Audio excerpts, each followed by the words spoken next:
Along with former Washington State head coach Donnie Marbut, I'm Rich Burke, and Christian Lim on the hill for Stanford, a freshman from Montgomery Bell Academy in Nashville. 3-2, 2.89 ERA. His first 2 outings back in February, 7 earned runs in 6 innings pitched. Since then, 7 earned runs in 37 2/3, an ERA of 1.67. So he has been even better recently, Donnie. Yeah, absolutely. He's just super competitive for a freshman too. It's a fastball changeup with a little bit of a slider. You know, when he can really throw the changeup back to back and consistently throw it, he gives himself a good chance to win.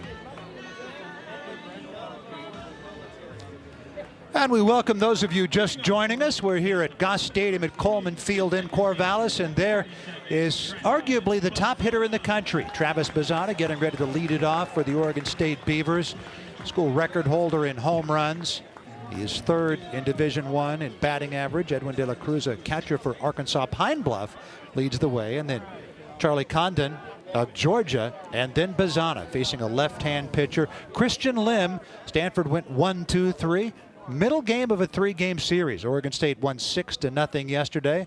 Along with Donnie Marbut, I'm Rich Burke, and Christian Lim trying to place that fastball on the outside corner, but missed with it. And so 1-0 to Bazzana.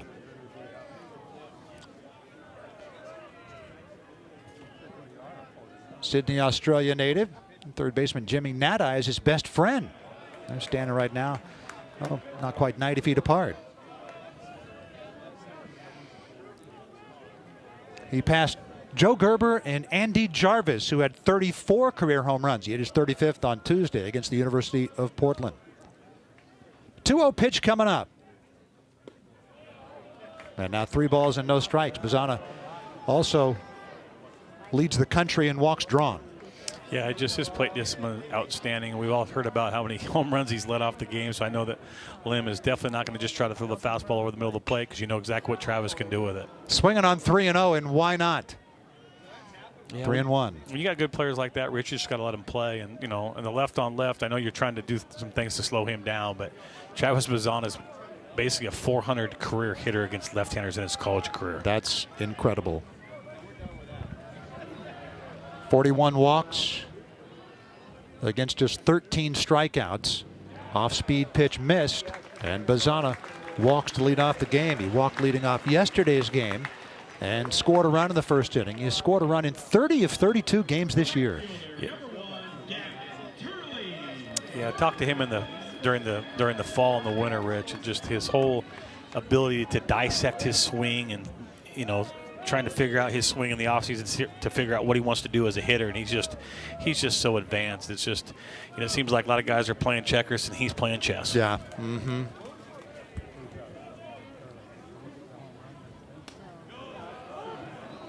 Nothing in 1 to Gavin Turley. Christian Lim. You talked about it, Donnie. Sinker, change-up, slider, curveball. Hides the ball well. He's deceptive. Loves to compete. Good fielding pitcher. Bazzana's picked off. Quick throw from Larson down to the second baseman in time to get him. Yeah, nice read by Lim there. Travis was obviously going first movement there, and Lim read him. Either he read him or it was a called pick. But obviously Travis has got great speed, and we're talking a lot about his home runs, but he stole 30-plus bags last year. He's not stealing as many this year because he's not on first, Rich. He happens to be on second, right, or he's trotting around the bases. But like to see Oregon State be aggressive. Really, that's just who they are. In fact, that was a shortstop, Trevor Haskins, with the tag, and Bazzana caught stealing, picked off 1-3-6. Changeup misses. 1 ball and 1 strike to Gavin Turley. Yeah, against the Beavs today, Lim obviously is going to have to be able to throw that changeup for strikes. He's going to have to be able to repeat it, but he's got to go in. You can't just stay away from the Beavers. You got to make sure that you move their feet and get them off the plate a little bit. Pulled the string again. 1 ball and 2 strikes.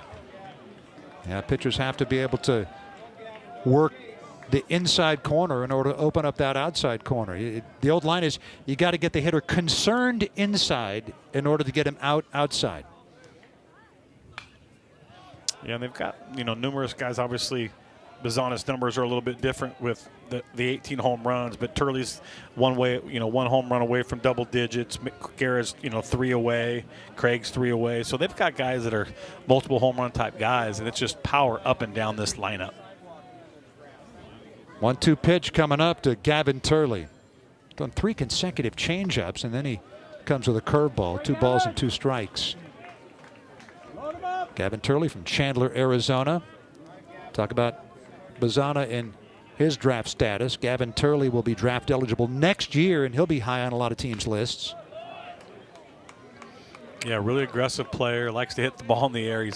He's kind of had that knack for the big situation, Rich. First home run, the first game as a freshman on the road, he hits a home run. The first game back at Goss, he never hit a home run. First game in the postseason. So he just kind of has that ability to kind of rise to the moment. Really talented young player.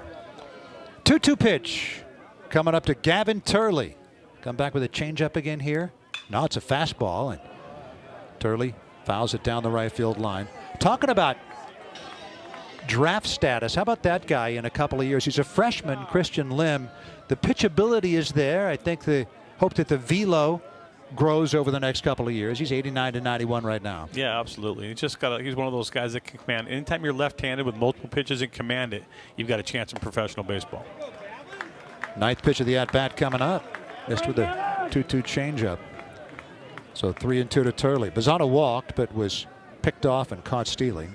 A little bit more physical, but I don't know if you remember a guy from Arizona State years ago, Rich, Josh Sato. They're very similar type. Okay. Same delivery, but Lim's just a little stronger. Turley out in front of a changeup. Haskins throws him out. Took 9 pitches, but Lim retires Turley. 2 out, nobody on base, no score here in the bottom of the first inning. Good pitch. The one thing that I've seen Oregon State this year, the times I've seen them, Rich, is that this right here is when Stanford needs to really, really buckle down. I've seen too many teams against Oregon State almost look like they've let up with 2 outs. They're dangerous, right? And like I said, with the 2 out, I've seen too many Oregon State 2-out rallies where, you know, they're a pitch away from not scoring, and next thing you know, they've got 6 up there. So this out 3 is very, very important.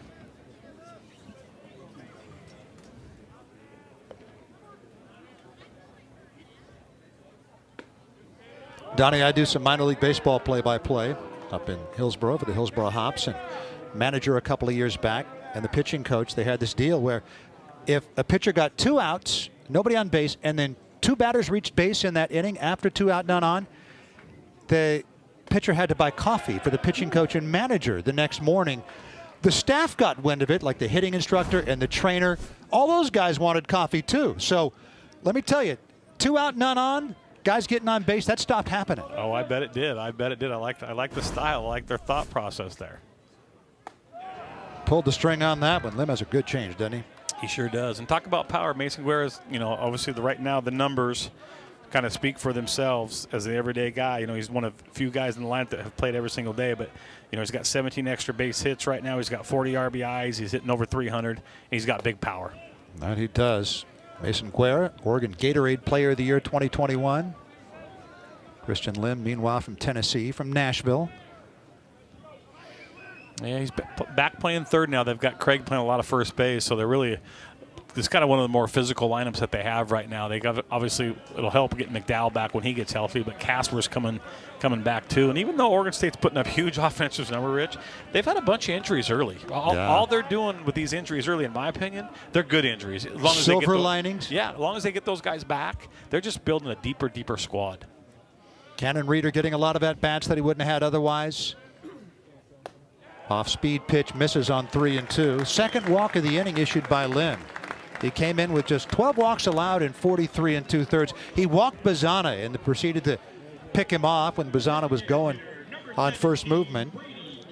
And he was picked off 1-3-6. Then Turley grounded out to short. Guerra walks. Brady Casper comes up. Casper yesterday played his first game since back on March the 9th. Been out with a left knee injury, and in the first inning he doubled to drive home the game's first run. And then last 3 times up he struck out. Yeah, no, it's not a pleasant surprise, but it's a happy gift to get Casper back on the lineup. He's one of those guys that has really good plate discipline too as well. You know, the numbers don't show it right now, but he's done a great job in his career of just really seeing the ball. You don't ever want to walk anybody to lead the game off like they did with Bazana. They don't want to have the 2-out walk with Guerra, but with the power some of these guys have, those guys are pitching careful to him. No balls and 2 strikes. Christian Lim, for his part as a freshman, seems totally unflappable. They describe Oregon State starting pitcher Jacob Komatz is a slow heartbeat guy. Seems like that would apply to him right there as well. Yeah, absolutely. He's a bulldog, and you know, pitching coach Yeager just basically said if he's, like I said, he can throw that changeup down, and if the breaking ball stays more sliderish than curveball, he's really tough on any lineup in this country.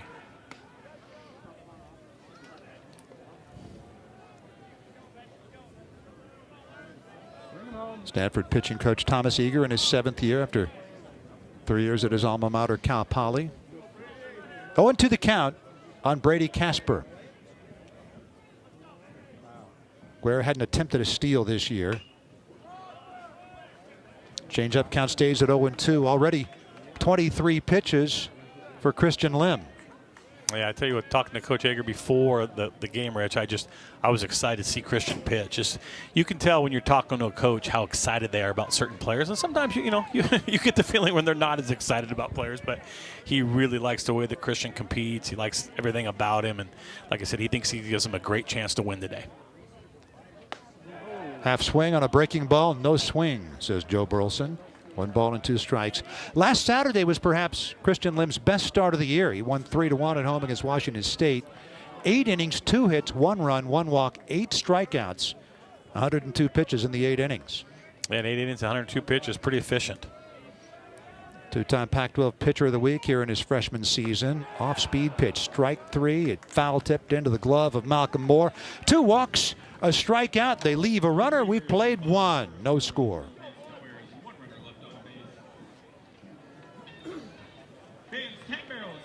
They can do it with lots of different guys in the lineup, but obviously for them to hit on all cylinders, they got to get a guy like Micah back with the opportunity to play for him. Oregon State ranked 5th in the country. Their RPI as of yesterday morning was 11. Of course, the goal is to get one of those top 8 national seeds and have the opportunity to host both a regional and a super at home if you can get through the regional. Can you show me the... Yep, absolutely right there, Rich. I mean, just the regional. If you look at this crowd, too, at Oregon State, they obviously 18-0 at home right now. They're a fantastic team at home, so if they can host a regional and super regional here, that gives them a great chance to get back to Omaha. Shot to short, backhanded by Hainline, throws it across on a hop. That was a plan, and picked out by Craig. There's a long hop back in the 1970s on the artificial carpet in Cincinnati.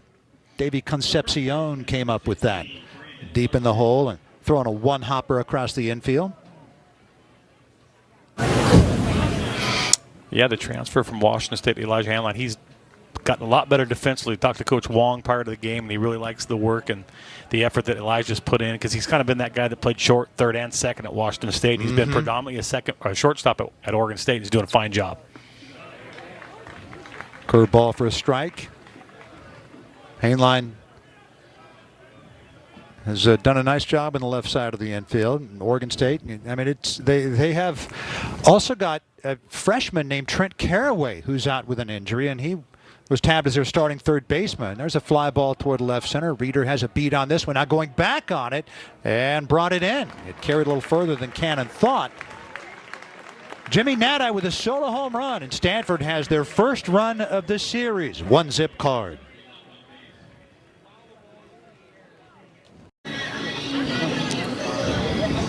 Beaver Nation filling up Goss Stadium as per normal.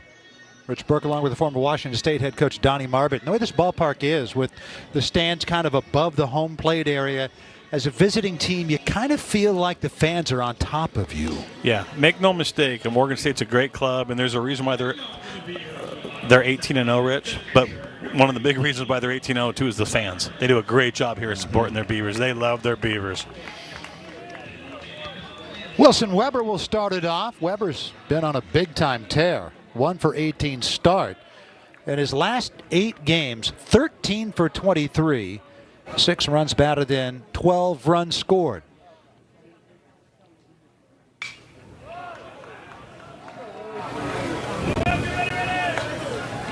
And we welcome those of you who have been watching softball. We're here in Corvallis, Goss Stadium at Coleman Field.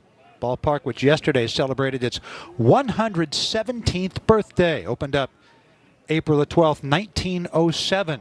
Along with Donnie Marbut, the former Cougar head coach, I'm Rich Burke. And we're in the bottom of the second inning. Jimmy Nadai of Stanford hit a home run in the top of the inning, give the Card their first lead of the series. Oregon State won the series opener yesterday 6-0. There's a line shot to short. What a backhand play by Haskins. Throws on a couple of hops, and Weber beats it out. Wilson Weber, 14 for his last 24. Yeah, a really nice play by the shortstop. But contact wins in baseball, Rich, and just put the ball in play. Wilson Weber, for a catcher, a little bit more athletic. He's a little sneakier faster than you think. He's got more power than you think. But like you said, he's on a tear right now, and that just gives Oregon State another option. And that great 1-2 punch behind the plate with Wilson Weber and Tanner Smith. Now, Weber's not going to make anybody forget Ricky Henderson. But in this stretch where he is 14 for 24, he has 3 triples. Yeah, he's a good player. Like I said, sometimes you're behind another guy. And Tanner Smith's an outstanding catcher. He's really experienced. But Wilson might have even more tools than Tanner has. And he's been a big lift in the last couple of weeks for the Beavs. Yeah, and he's taken over the bulk of the starting duties. Have a look at it here. Good play by Haskins.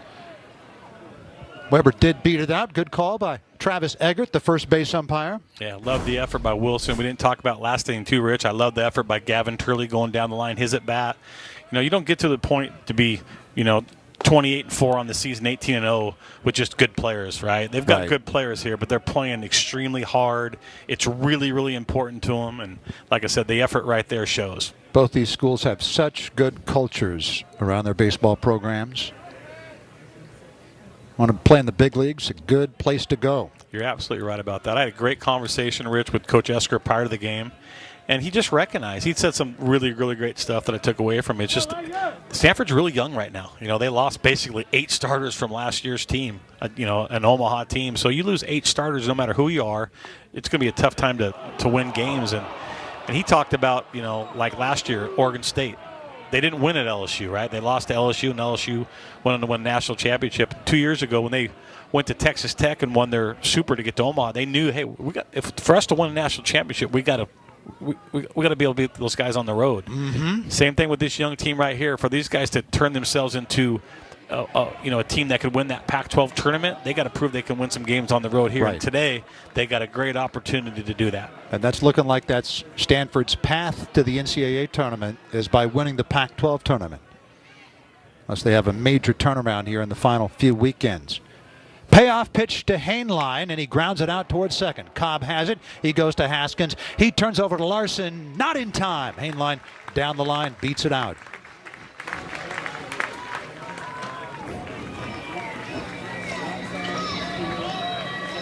And Jacob Craig comes up.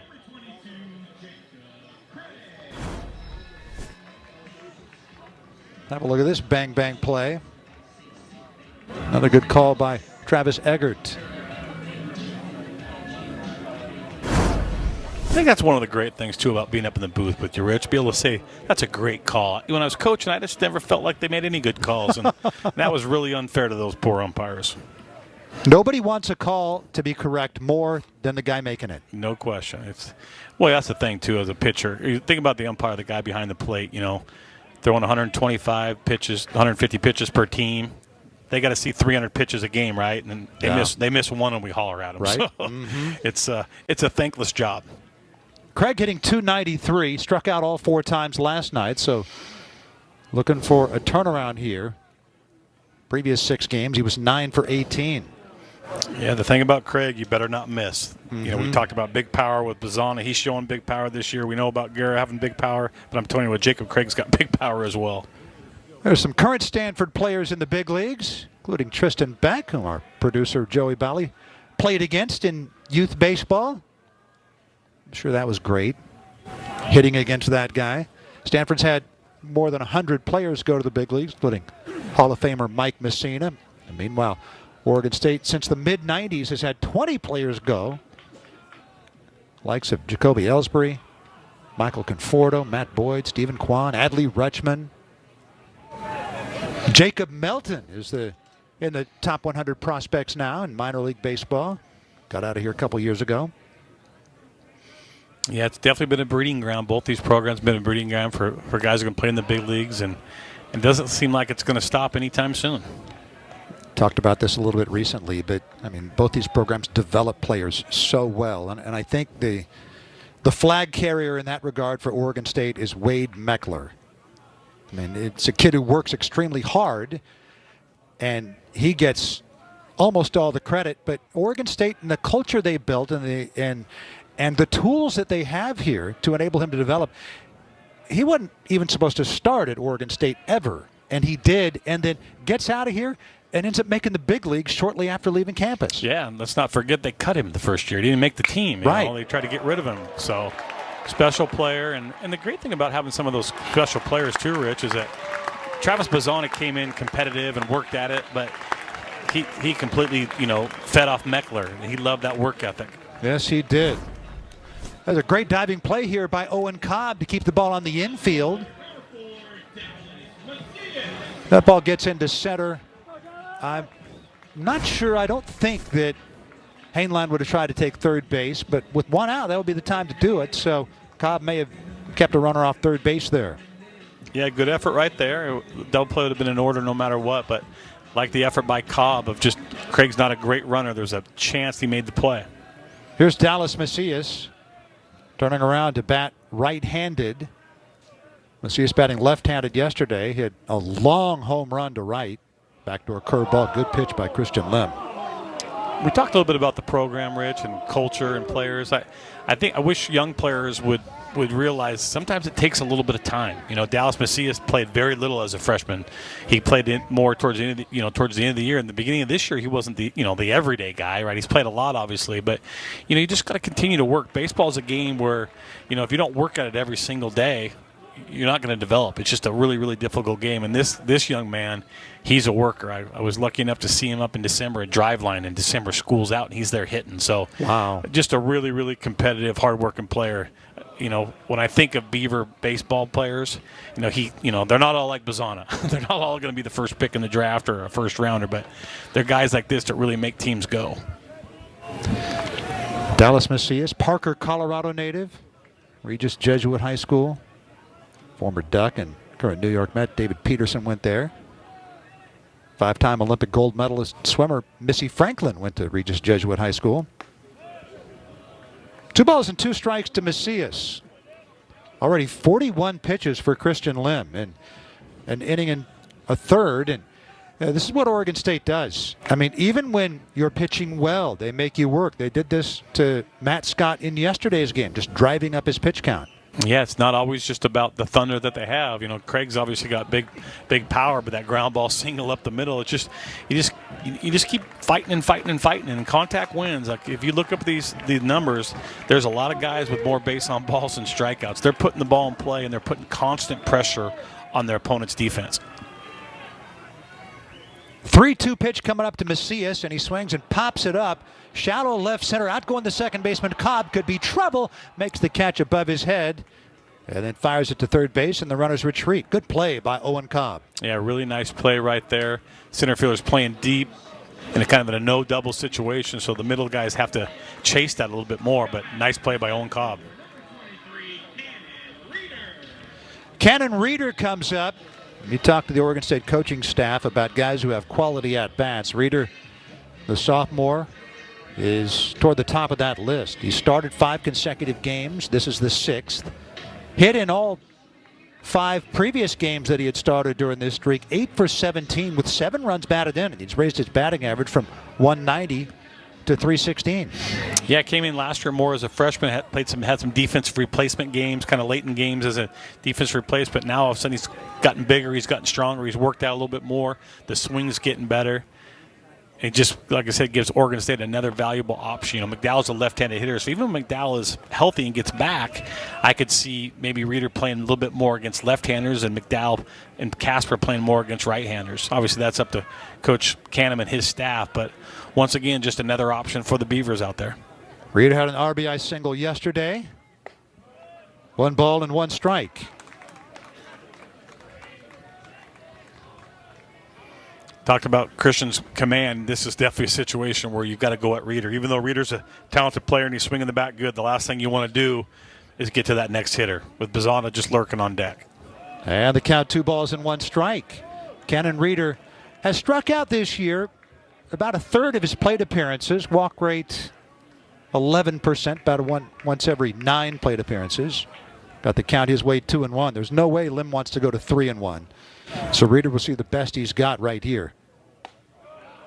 Outside corner. Crowd doesn't like the call by Kelly Gonzalez. Good pitch by Christian Lim. Yeah, if Stanford has their way, they'll get a punch out here or some type of soft contact so they can stay away from Bizzano with the bases loaded. Again, Lim does not want to go to 3-2. Hainline at second and Craig at first. Fastball got him. He threw it past him. That's the hardest pitch I believe that Lim has thrown in Oregon State's Trans 2. Good pitch. And Lim has struck out 2. We've played 2. 1-0 Stanford. Pac-12 baseball is presented by Rawlings. Champions choose Rawlings. Leading off for Stanford in the top of the third inning, the shortstop. 1-0 Stanford, top half of the third inning. Crowd still waiting for something to cheer for. Oregon State's offense will have their say, you would think. And Stanford looking to pad their lead. Trevor Haskins, Ethan Hott, and Owen Cobb, 8-9-1 here in the top half of the third inning. Haskins 0 for 3 last night. Pops it up here. Craig going out. Turley coming in. Gavin Turley makes the grab. 1 pitch, 1 down. Oh, he's a pitcher. You love getting it out on that first pitch, huh? Yeah, absolutely. On the opposite end, Stanford really going to need to get some production at the bottom end of the lineup. Christian's doing a good job, keeping Oregon State's at bay offensively, but they're a type of club that's, minimum on Saturday. They're averaging about 7+ runs a game on Saturday. So got to find a way to get some production up and down your lineup. This guy has done it. He's been hot. Pun totally intended. Last 17 games, Ethan Hott hitting .415 in Pac-12 play, .452. Yeah, and some of these sophomores in the lineup, when you're talking about McDonald and you're talking about Hott, more played. But the other sophomores and young guys, they just didn't get much playing time. They were such a veteran-dominated team last year. And like I said, they had a couple guys that transferred. But those guys that aren't in the lineup anymore, Rich, they're all in professional baseball. So, yeah. It was just a really, really potent offense. And Stanford had 9 high school signees that were expected to come to Stanford, sign contracts with Major League Baseball teams after last year's draft. And David Esker told me yesterday he thought, all right, maybe 4 or 5 of them would, but 9? Yeah, it's tough when you're signing players. As a college coach, you're balancing that tricky situation, Rich, because you want the best players in the country, right? So they'll show up to school, but when you sign the best players in the country, professional baseball has the same interest in those guys, and sometimes players decide that, hey, I want to forego my college career to make sure that I'm going to start my professional career. 1-on-1 out after a 4-pitch walk to Ethan Hott, and now Komatz will face Owen Cobb. Yeah, this is when Stanford needs to do some damage. You get that 1-out walk to the 9-hitter. You turn that lineup over to the top of the lineup. Stanford's got to find a way to score some runs. Cobb struck out, I believe, on a changeup his first time up. Ethan Hott has stolen 2, been caught 2 times. Good bunt right up along third base. Weber has it, turns and guns it to first. Backhand play, and not in time. It's a bunt single for Cobb, using that elite speed of his to put 2 on with 1 out. Yeah, really nice bunt there by Owen Cobb. Weber made a really nice play, too, behind the plate, but just with that plus speed, just didn't have time to make the play. And Court McDonald comes up. So this inning, first time that Komatz has had to work with runners on base. They got their run in the second on a leadoff solo home run by Jimmy Nadine. McDonald grounded out to first his first time up. Backdoor breaking ball. Doesn't hit the zone. 1-0 to Court McDonald. McDonald played 5 sports in high school, Pantego Christian Academy. Baseball, basketball, football, track, and golf. Yeah, the left-handed hitter's got some power. 3 home runs on this season. Has also stolen 7 bases. He's one of those guys that plays solid defense in left field. And as a sophomore, like I said, he's just now really getting his feet wet. He's 116 at bats, but very few at bats as a freshman. So he's kind of just finally turned into a sophomore, Rich. Faking bunt all the way on a 2-0 pitch. Now 2-1 the count to McDonald. As you saw, Court McDonald has a hit in all but 4 games this year. Grounded to first his first time up. Komatz would love a ground ball here and get a double play. 2 on with 1 out. That's a line drive to shallow right. That'll fall in front of Turley for a base hit. Hot being waved home. Turley's throw goes through to the plate on a hop. Tag by Weber. He's out. Great throw by Gavin Turley. 2 down. Yeah, really nice play by Gavin Turley. Just came up, did a really nice job watching. He wasn't trying to just air it out, Rich. If you watch him, you'd make sure he's using that turf and not giving him that in-between hop. Kind of gave me either the long hop or the short hop and did a really nice job with that.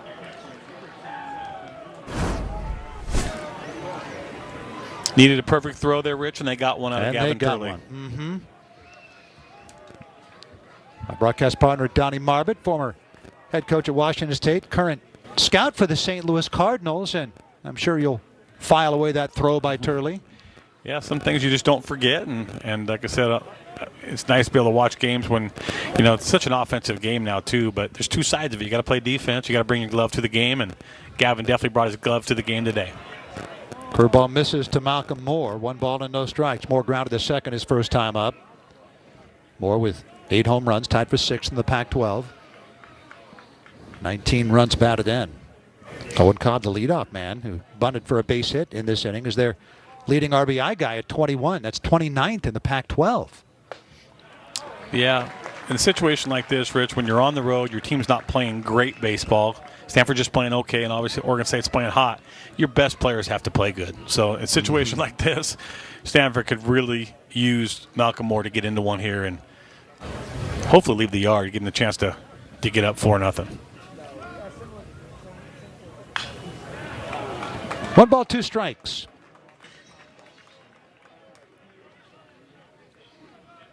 Second baseman Travis Bazzana is playing in shallow right. Now, that's not allowed in professional baseball anymore. All the infielders have to have their feet on the infield. But in college baseball, those shift rules haven't trickled down yet. So Bazzana able to play in that shotgun position that we saw in the major league level for so many years. 1-2 pitch from Komatz. Curveball missed, and heading for second is McDonald. He was off before the ball hit the turf. That's a stolen base for Court. His 8th in 11 tries. Yeah, with 2 outs right here in a 2-2 count, they'll probably still try to attack more. But if they get to full count, I expect them to maybe go off the plate somewhat with the right-handed hitter behind him. First base open now. Cobb at third and McDonald at second with 2 down. Big pitch coming up here for Jacob Komatz. And he missed with it, turned it over. Full count.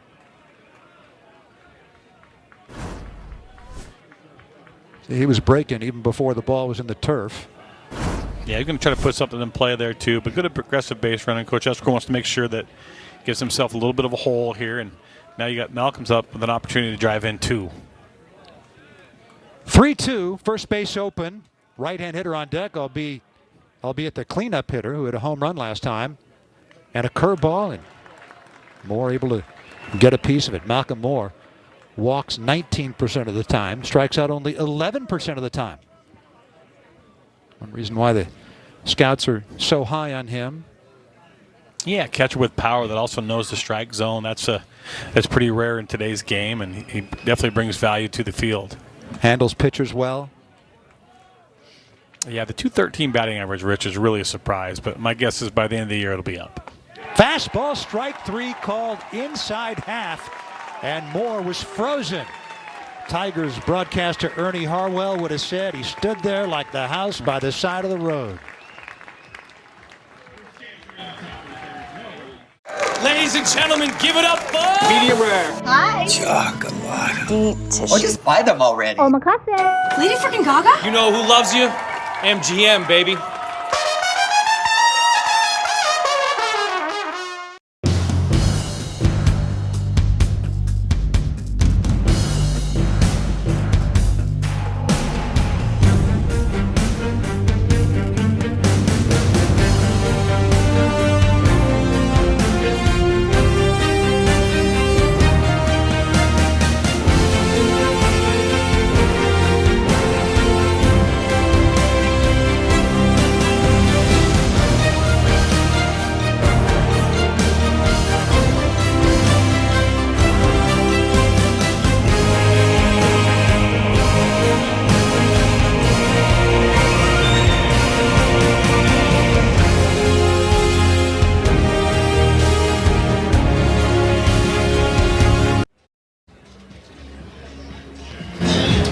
been a batting bonanza for Travis Bazzana. 458 batting average, tops in the Pac-12, third in NCAA. Look at those numbers all the way down the line. Leads the NCAA in on-base percentage, tied for first in walks. I mean, all the way down. 53 runs scored in 32 games. Yeah, I mean, it's almost like those are Nintendo numbers, Rich. I know people don't know Nintendo anymore, like the PlayStations and things, but, I mean, just when he's all said and done, if I was, to project, if he keeps doing what he's doing, when he leaves this program at Oregon State, he's going to be all-time leader in hits, he's going to be all-time leader in runs, in doubles, in triples, in home runs, outside chance, and, as long as they play with RBIs and walks, it's just, wow. It's what a career he's had up to this point. Walked his first time up, was picked off and caught stealing. Started off with a curveball from Christian Lim. Lim just seems to like the challenge of facing Bazzana. Yeah, he sure does. He's everything that Coach Edgar talked about. Like I said, I hadn't seen him live. I'd seen a little bit of video of him, but hadn't seen him live. But seen him tonight, in this, you're on the road against one of the best teams in the country, with always a hostile crowd. He's not shown any flinch at all. 2-1 the count, facing arguably the best hitter in the country, and Travis Bazzana. When Bazzana got here as a freshman, they have an alumni room where they've got this great Hall of Fame type display of all the statistics. Bazzana took a photo of those, and he showed the photo to head coach Mitch Canham, and he said, "I'm going to break all these records." Well, what he said's coming true. A quick story about Travis. Last January, February, I came to watch a practice, and I was early. I got the time wrong, and I knew that the pitchers were out 45 minutes before the position players. Well, I was out. I got here about half an hour early before the pitchers were here, and Bazzana was on the field by himself. Wow. He's different. So a collective deep breath taken by all of Beaver Nation as that pitch hits Bazzana. And he's at first with nobody out. We'll see if the Beavs are just as aggressive as they were before. Last time this happened, it was a 4-pitch. It was a walk, though, and Bazzana ran against Lim, and Lim either read him or it was a predetermined pick. We'll see if they do some of the same type of thing with Gavin up with nobody out. With a left-hand pitcher out there for a base stealer, sometimes it's guesswork. You're just going on first move and hoping he's going to the plate. Yeah. Lim working quickly to the plate there, even with a leg kick. 1 ball, no strikes to Gavin Turley. He had more solid behind the plate throwing wise, so it's he'll have to hit it right and time it to be able to steal on Lim. Moore's thrown out 31% of the runners to go against him.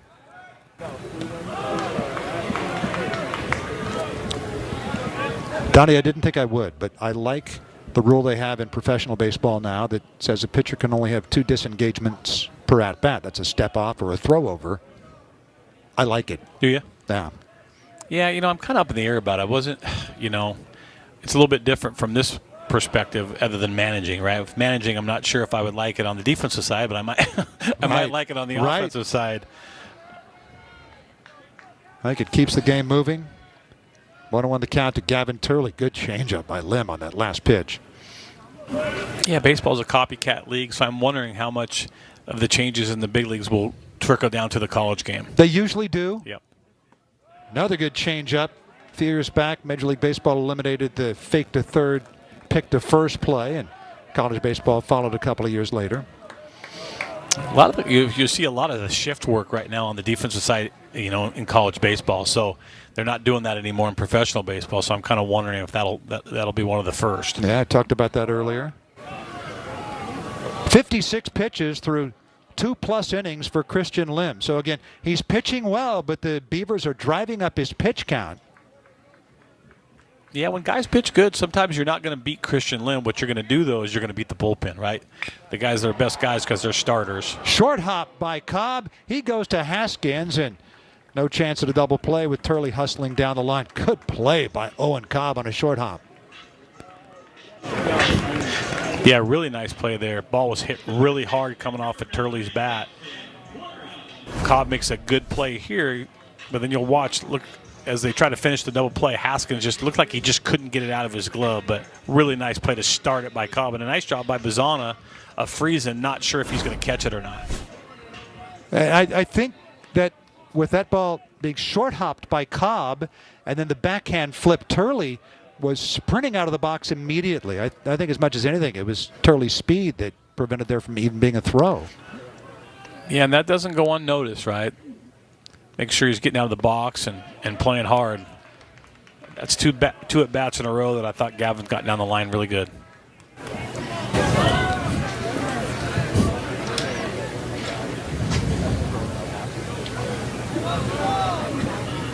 One-0 to Mason Guerra. And now 2 balls and no strikes.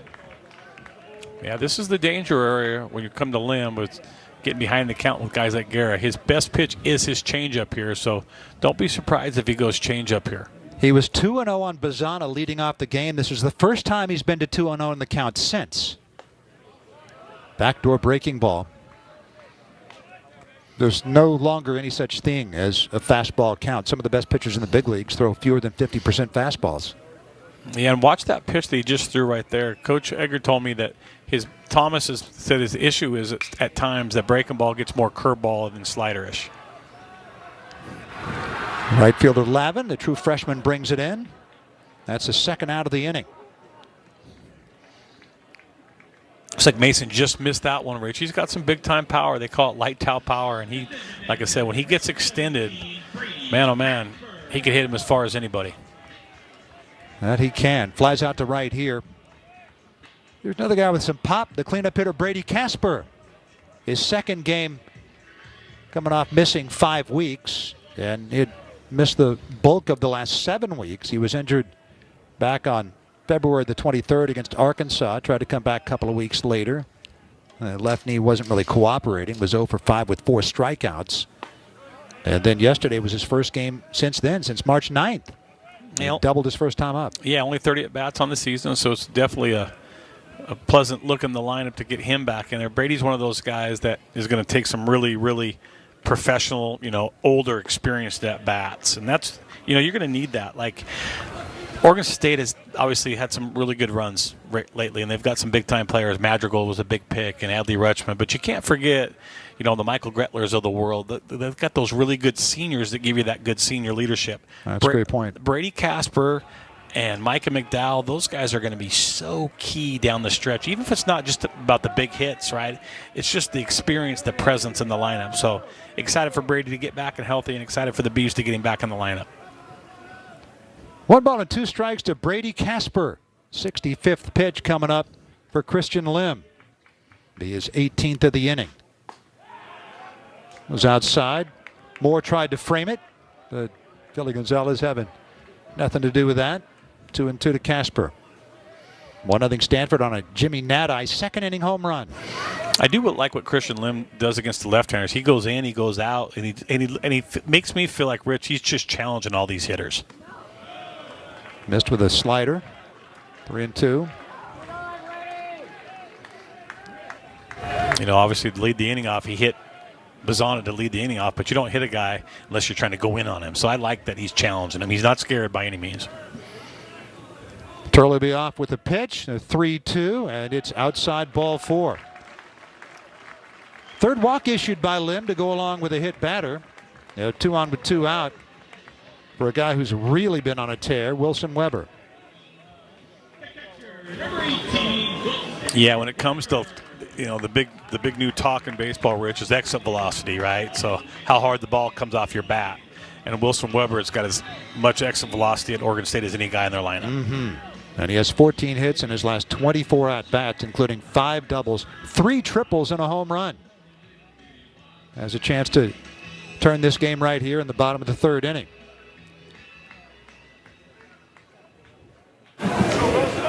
Lim with excellent off-speed stuff. Can't make a mistake to Weber. Turley at second and Casper at first.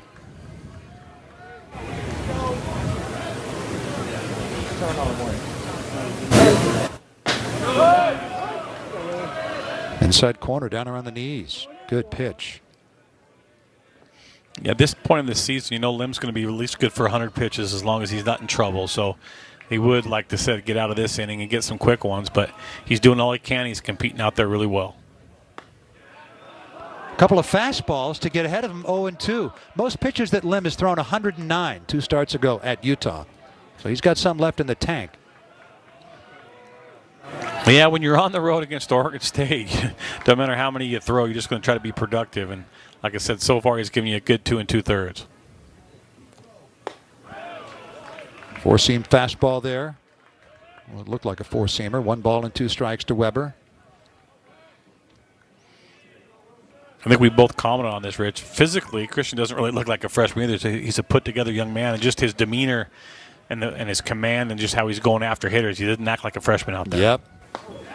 That missed. 2 balls and 2 strikes. Had him 0-2, now 2-2. Wilson Weber from Gresham, Oregon, Sam Barlow High School.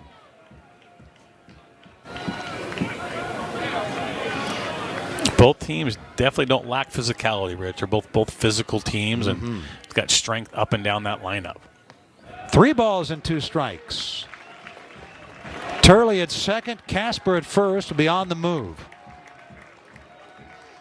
Yeah, you're going to have to go across the diamond here, and any base hit, they got a chance to, you got to score at least 1 right here. All right, if he throws him a fastball, probably up and out of the zone. I'm thinking maybe off-speed pitch of some sort here on 3-2. It was a breaking ball indeed, but it missed. Back-to-back walks. It hit batter in 2 bases on balls, having loaded up for Elijah Hainline. Yeah, expect maybe a timeout right here. I got to believe that Stanford's going to give Christian just a little bit of time to relax. Coach is going to come out and just kind of talk to him a little bit to get him reset, because like that said, we've talked about this earlier, Rich, we're 2 outs with Oregon State. It doesn't really matter. This is when I've seen games really get out of hand for the opponents against Oregon State. Pitching coach Thomas Eager out to talk things over with Christian Lim. Entire infield joins on the conversation. It's the 105th meeting all-time between Oregon State and Stanford. Stanford leads the all-time series 54-50. They had won 5 straight till the Beavers won yesterday. Despite that, since 2011, Oregon State leads the series 25-12. Well, the Beavers have had what Jerry Seinfeld called hand recently. And Stanford, of course, off to the Atlantic Coast Conference next year. And Oregon State's going to play an independent baseball schedule next year. In this inning, 25 pitches, more balls than strikes. Talked to Coach Esker a little bit about that ACC move too, Rich, and he said really not going to change it all, Donna. Then more trips than they've had to the East Coast. Obviously, when you're at Stanford, you're not taking too many trips to the East Coast when you're playing in the Pac-10 and Pac-12. But like I said, there'll be some more difficult trips for them lengthwise, but really their schedule's not going to change too much. Turley, Casper, and Weber on the bases with Elijah Hainline at the plate, hitting .299 coming in. Good breaking ball to start him off. Hainline grounded into a 4-6 force play his first time up. Elijah 0 for 4 in the series, 0 for 3 yesterday, snapped a 6-game hitting streak during which he hit .464 with 10 runs batted in. Got in front of 1, no balls and 2 strikes. Nice job by Christian right there. Really good response after a pitch, pitching coach coming out and talk to him. Throws a good breaking ball. Now he throws a changeup. Now he's up 0-2 against Hainline, but once again, still got to make sure that he battles up here and throws a good pitch, because Hainline too he's also dangerous. Another changeup, 1 ball and 2 strikes. If he does go fastball in this count, Rich, expect it to go up, right? He wants to change the eye level. He's been down with the breaking ball. Same way he struck out Cannon Reeder an inning ago. Yeah, you definitely want to change eye level. 1-2 pitch coming up to Elijah Hainline. And, oh, wow, that's 3 consecutive changeups he's thrown him. 2 balls and 2 strikes. And now the 30th pitch of the inning coming up for Christian Lim. Bases loaded, 2 down, 1-0 Stanford, bottom half of the 3rd inning. And the 2-2 pitch from Lim to Hainline. We'll wind it up and do it again. Yeah, Hainline on the season basically hitting .300 with 7 home runs. He hits in the 6 hole for the Beavs. He was pretty much hitting .3-4 for the Washington State Cougars last year. He's a very experienced player. He's an everyday guy as a freshman and everyday guy as a sophomore at Washington State. So it's a good opportunity for Oregon State to get an experienced transfer to come in and play shortstop for him. Hit a 454-foot home run last year. Here he grounds one toward the hole. Haskins has it the short way to Cobb in time to retire the side. Well, let's see. It took 31 pitches for Christian Lim, but he posts a 0 in the third.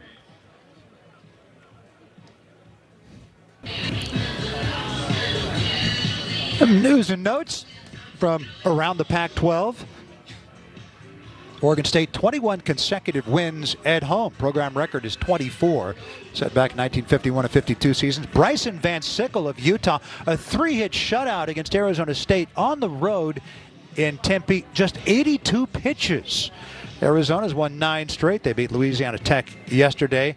How about R.J. Gordon of Oregon within 2 outs of a complete game in a 4-1 win against USC? Yeah, watch the Oregon game, Rich, and like I said, just good performance by Gordon, but outstanding defense too by Oregon. Oregon played really, really good defense, and I can't imagine just the thought of Utah being able to shut Arizona State out on the road. Great pitching performance by both young men. Yeah, I like the program that Mark Wazakowski is building down at Oregon. Yeah, they are not actually, getting maybe the love that Oregon State is because their record is not as good as Oregon State's, but Oregon's a really good club. For me, all the teams I've seen this year, the 2 Oregon schools are the 2 best teams in the conference. Man, they're the 2 teams that are ranked. Oregon State 5th and Oregon 22nd. Jimmy Nadai, Travis Bazzana's best friend, hitting a home run to left center field. That was back in the 2nd inning.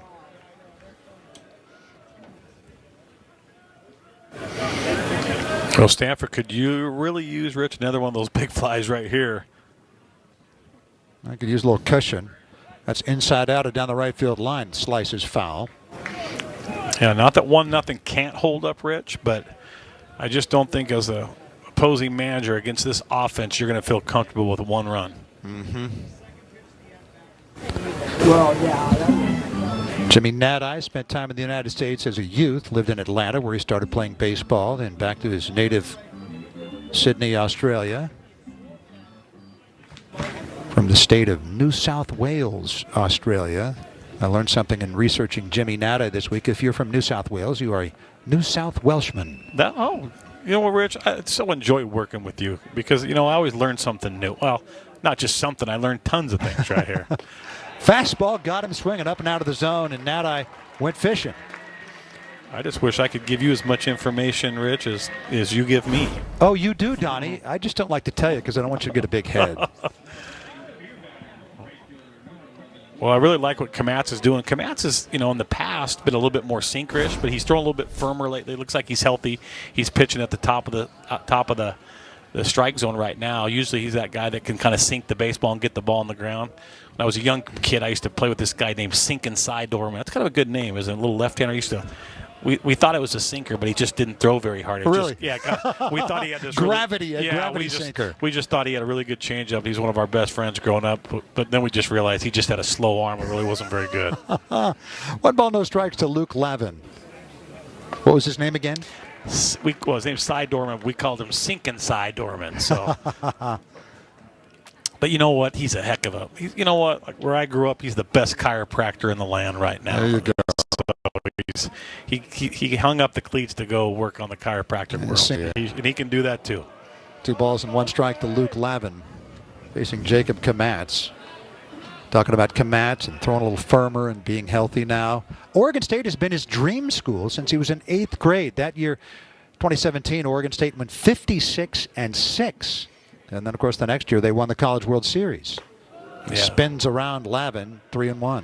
They did a really good job of capitalizing on their success. Obviously, Pat Casey's first year to Omaha was 2005, and look at this stadium and look what they continue to do. I've always just applauded Oregon State, their coaching staff for one. When Coach Casey was here, he worked his tail off, and it wasn't just about the players, right? He worked fundraising, you name it, he did it all. And Coach Canham is doing the same thing. And if you potentially look out in center field behind that hitting eye. There's a new facility getting built, just a performance center for the players. So I tell you what, they've done a wonderful, wonderful job with their program. There's head coach Mitch Canham in his 5th season with Oregon State.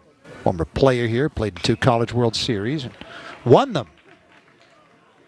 Yeah, and I think, it's a little bit more special, maybe a little bit more important when you're coaching, Rich, at your alma mater. Should say played in 3 and won 2 of them. Yeah, Mitch, he was doing a great job in professional baseball managing for the Mariners, and I don't think he leaves professional baseball unless this job is, he has the opportunity to get this job, and he's just done a fantastic job, and he will continue to do a great job here. His staff are full of Beavers, right? So they not only are they great coaches and great people, they love this place. They love being Beavers, and they love Corvallis. Payoff pitch to 11, and it remains 3 balls and 2 strikes. 50 pitches now for Jacob Komatz. And Donnie, I've talked about this before, but if you look at a map of the United States and you draw a line starting with San Francisco and going across to the nation's capital, since 1967, every College World Series winner has been below that line. With the exception of Oregon State, they're way above the line, and they've done it 3 times.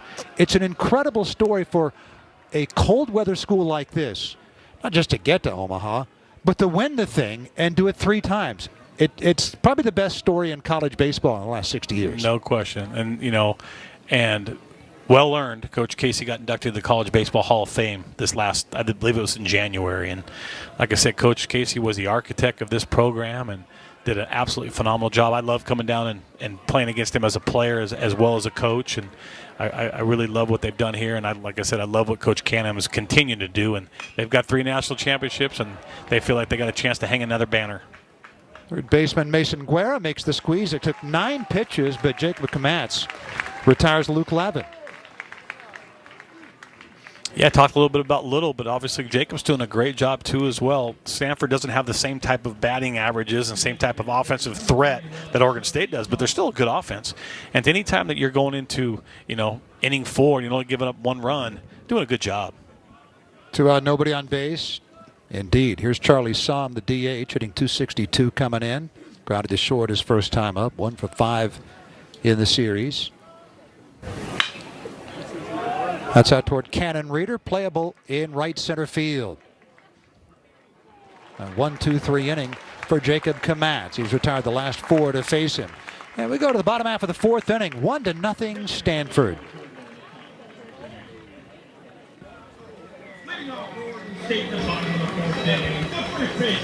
And the Beavers trailing at 1-0, but they have gnawed away at Christian Lim's pitch limit. He's thrown almost 90 pitches in 3 innings. And for Oregon State, Jacob Craig, Dallas Macias, and Cannon Reader, 7, 8, and 9 in the batting order against the Stanford freshman from Nashville.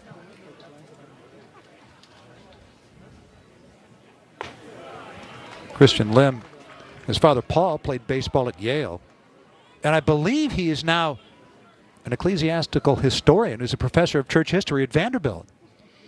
Well, education at Yale, working at Vanderbilt, son at Stanford. I have this feeling that education is important to that family, Rich. I have that feeling too. Like I said, Oregon State's got nothing to show for it, but they're still putting good at-bats against Christian. Like I said, sometimes you're not going to beat the starter, but you're going to win the game because you're going to get to the bullpen. I remember when I was a young junior college coach, Rich, we were facing, actually he's the pitching coach now at Oregon, Blake Hawksworth, and was a first-round pick and was best junior college guy in the country. And I asked an old coach, how are we going to beat him? He says, you're not going to. Just get to the guys beyond him. In foul territory, lunging play by the true freshman Lavin to record the out on Craig. Great play in right by Luke Lavin. Yeah, really nice play right there. The ball sinking away from him. Almost looks like the ball, as it lands here, Rich, in his glove, he's almost all the way into the batting cages. Nice play. Now to bring up Dallas Macias. Yeah, but to finish that story, Rich, I was told we weren't going to beat him, and I was like, "Well, Coach Ward, that's not what I was looking for." He goes, "No, you're going to beat the bullpen," and he was absolutely right. 0-1 the count now to Macias. Oregon State has not gone in order. They drew a couple of walks in the first inning. Travis Bazzana drew a walk leading off the first and was caught stealing and picked off. Mason Guerra walked with 2 down. He was left at first. Then in the second, Beavers had a leadoff single and then a one-out single, 2 on with 1 out, and Lim got out of it. And then in the 3rd inning, Lim hit a batter, and with 2 out, walked 2 more to load the bases. Ended up needing 31 pitches, but he got out of it unscathed when Elijah Hainline grounded into a 6-4 force play. Yeah, and some coaches too. Oh, good swing right there by Macias. A little bit around it. 2 down. Some coaches, Rich, aren't so much about the pitch count. They're about the number of pitches per inning. As long as they don't have a bunch of big pitches in 30-plus pitches inning multiple times, they're willing to run that pitch count a little bit higher. Trevor Haskins throws out Dallas Macias, and now Cannon Reeder struck out swinging his first time up to end the 2nd inning and leave runners at 1st and 2nd. 87th pitch coming up for Christian Lim. Again, the most he's thrown this year, 109.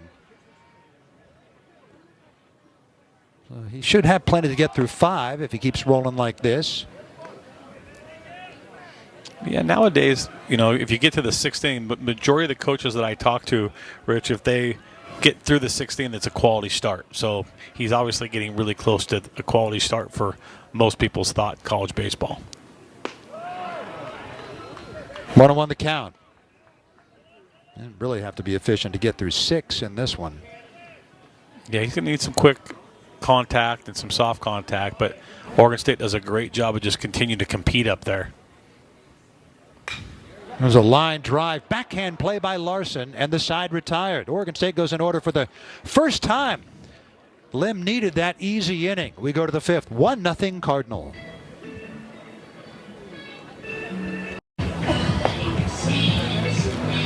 Well, there's a scoreboard across the Pac-12. Cal snapped a losing streak that stood at 7 games in Pac-12 play with a 4-3 win at Washington State yesterday, and they won again today 13-5.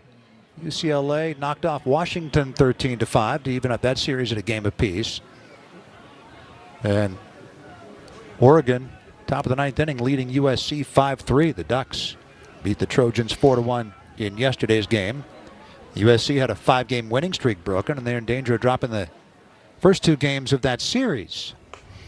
A lot of season left, Rich, but if I was a betting man, I think the Civil War series, Oregon State-Oregon baseball series, has a good chance of kind of dictating the Pac-12 title. That's coming up at the end of April. April 26, 27, 28, right here in Corvallis. Yeah, they've got a couple series after that, but at that point, if they keep playing the way they're playing and the rest of the conference just kind of plays the way they've been playing, I really feel like that weekend might kind of determine who's going to win a championship.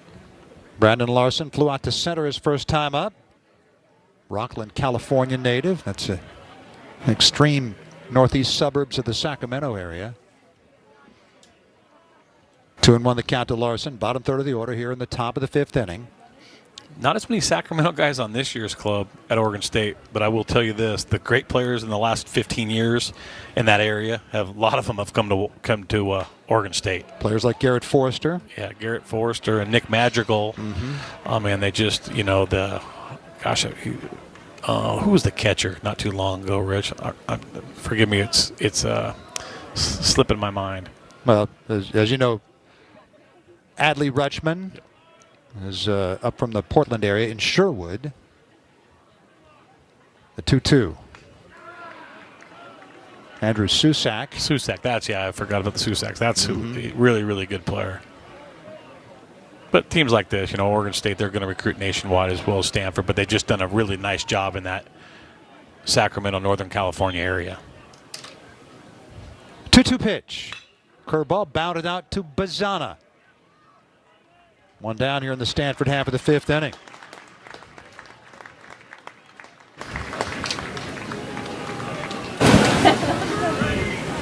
The shortstop, number 5, Trevor. Andrew Susak fashioned himself a nifty little big league career as a backup catcher. Played in almost 90 games with the Giants 2014 and 2015. Won a World Series ring with the Giants in 2014. Also been in the big leagues with Milwaukee and Baltimore, and as recently as 2020 with Pittsburgh. Yeah, just another big leaguer that has donned an Oregon State uniform in his college career, and as we talked about before, there's a couple players out on the club right now that'll be in a big league uniform before you know it. That was a line drive, dropped into right field. A flare for Trevor Haskins.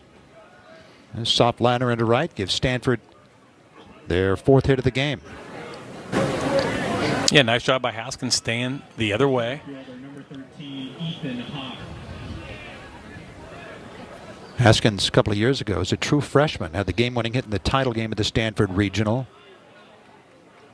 They were down 3-1 going to the bottom of the 9th in a must-win game, and Drew Bowser and Tommy Troy had back-to-back home runs. And the next two got on base, and Haskins singled to left to win the game.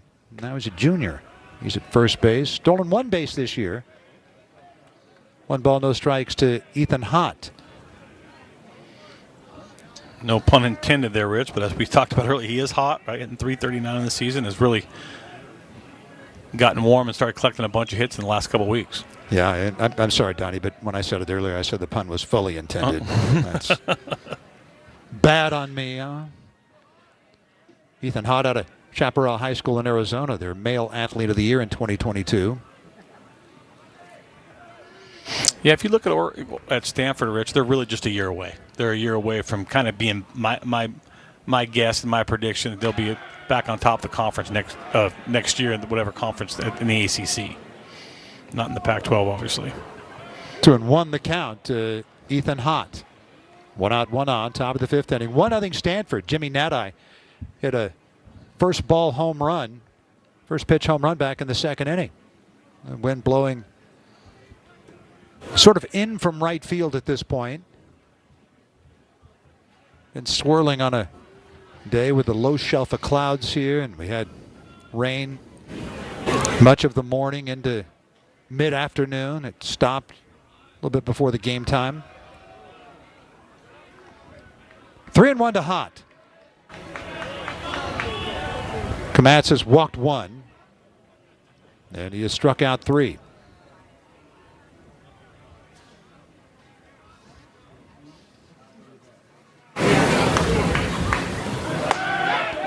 Runner goes, the pitch is strike, the throw down, Bazana applying the tag, and he's out. Haskins caught for the first time this year in 2 tries. It's a weird tag by Bazana. Yeah, the ball was kind of stuck on the ground on his glove, and I think in that situation, Coach Esker was probably expecting a little bit of contact right there. I think he was surprised he froze, wasn't expecting Hott to punch out in that situation. So 2 out, nobody on base, 3-2 the count on Ethan Hott. Well, Komatz can go back to the line.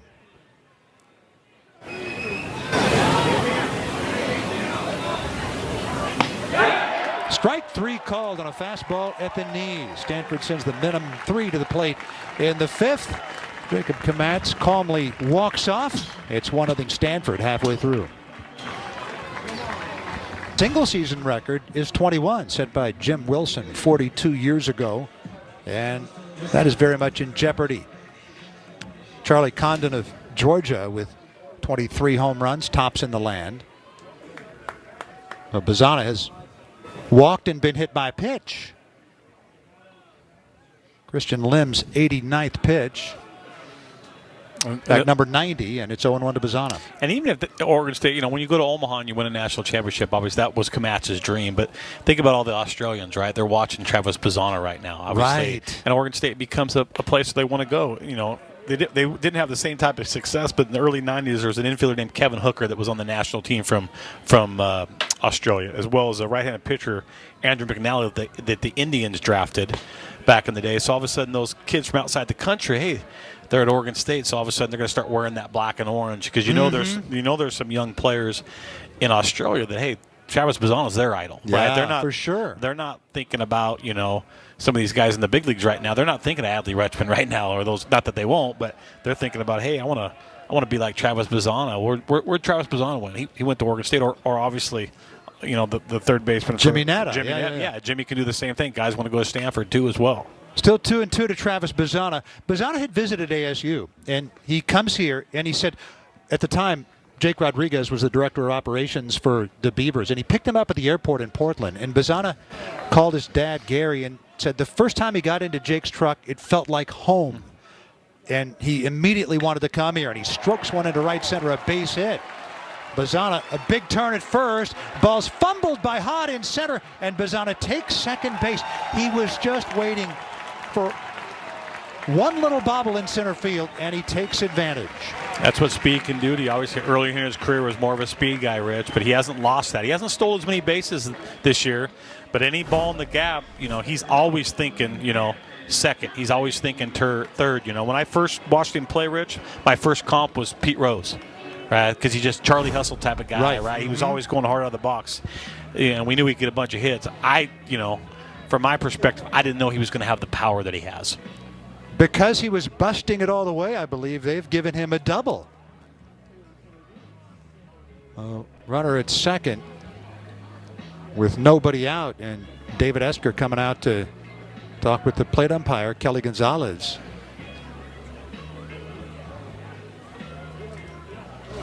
Yeah, I'm not sure what the discussion would be on that, but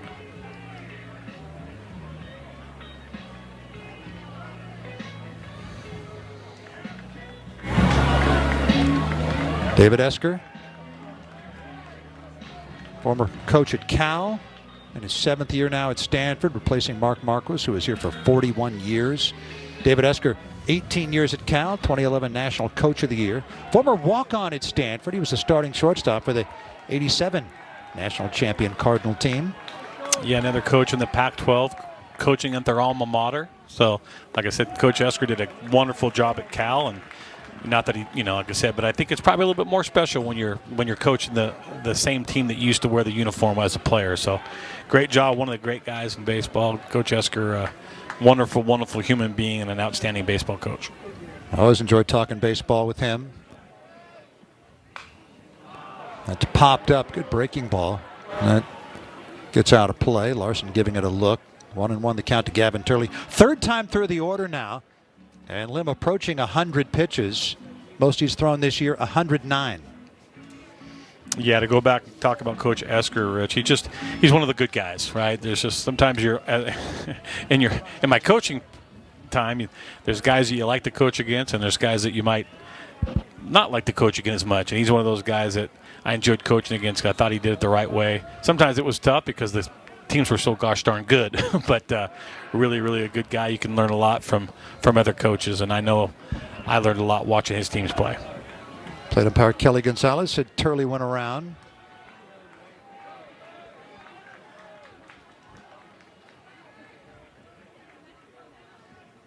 Bazana at second. 1-0 Stanford, bottom half of the 5th inning. The freshman Christian Lim has impressed again. But again, he's at 98 pitches. Gavin Turley's grounded to short and hit a shot to second that was short hop by Owen Cobb and turned into a 4-6 force play.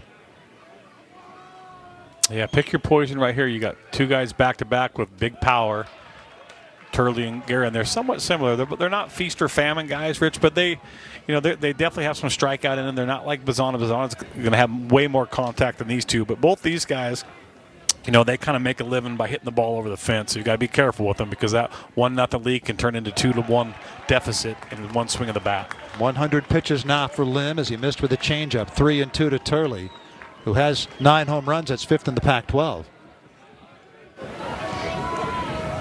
Gavin Turley, the reigning Pac-12 Player of the Week, had a big week last week. A couple of non-con games against Gonzaga, then against Arizona State last weekend. He swings and comes up empty on a slide. No, he got a piece of it. And stays alive. Yeah, he has the ability to come up in big situations, and right now this is a big situation for Oregon State, being down 1-0 in the bottom of the 5th. One swing of the bat right here can tie it up, and the way he swings the bat, he can make it 2-1. And he takes ball 4. 2 on, none out for Oregon State here in the 5th.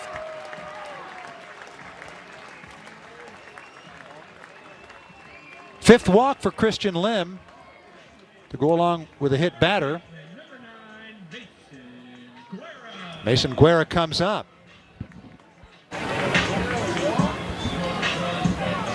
Right-hander Trevor Moore is at work in the Stanford bullpen, and Malcolm Moore goes out to the mound. This to chew up a little bit of time and give Trevor more and more time to warm up. Yeah, I know Oregon State would like to get out, or Stanford, excuse me, would like to get out of this inning right here and have Casper lead off the next inning against the left-hander. But like I said, with that pitch count, anytime that pitch count gets to that 100, Rich, that coach starts thinking, hey, got to make sure my bullpen's ready. So there'll be a short leash right here with Lim. Mason Guerra walked in the first, flied out to right in the third. Just got underneath that one. The guy, as you mentioned, Donnie, has light tower power. Yeah, he sure does. Last thing you want to do is let him get extended. So really, I'm going to try to get in on Guerra right here. But the problem is that, you know, in the aluminum bat era, college baseball, guys are scared to go in, right? Mm-hmm. That's just not something they want to do. He'll go more in left on left like he did against Bazzani, did against Casper. So I expect him to go probably change up down and really hard in on Guerra here. Guerra looking to elevate and celebrate. Another pick off to second base. Stanford thinking a play is on. I think I learned that elevate and celebrate phrase from you, Donnie. Oh, see, yeah. I do learn things from you. Well, gosh, you know, I think you and I, Rich, got like a 10-to-1 thing. Every 10 things I learn, you learn one. So I think I'm winning on that. And obviously, right now they're picking right there just to slow the game down. So the pitching coach, Thomas Eager, was going out, but then he went back to have a discussion with the head coach, David Esker.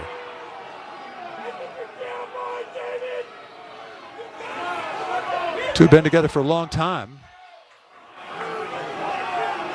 And now Eager going out to the mound with the right-hander Moore at work out in the bullpen. I love it, Rich. That's why I call the Oregon State Beaver fans the best and worst fans in the conference, right? but at the end of the day, though, they really support their Beavers. So, like I said, they do a good job here. Yeah, they are part of the show, that's for sure.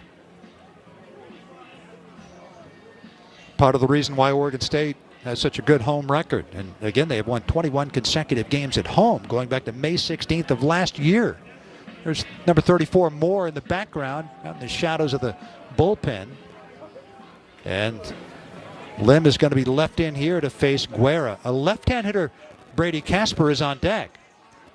So the thinking is that if Lim can get through Guerra, then he would get to face the left-hand hitting Casper. And then we'll see what happens with Wilson Weber. Yeah, so in this situation, I think he's going to face Casper no matter what, would be my guess. I know they'd rather have him face him next inning. It means they got out of this inning here, but... Well, that would take a triple play, right? Yeah, like I said, I expect him to face Casper, but I don't know if he's going to face Wilson Weber. And the double play no longer in order on the wild pitch. 1 ball and no strikes.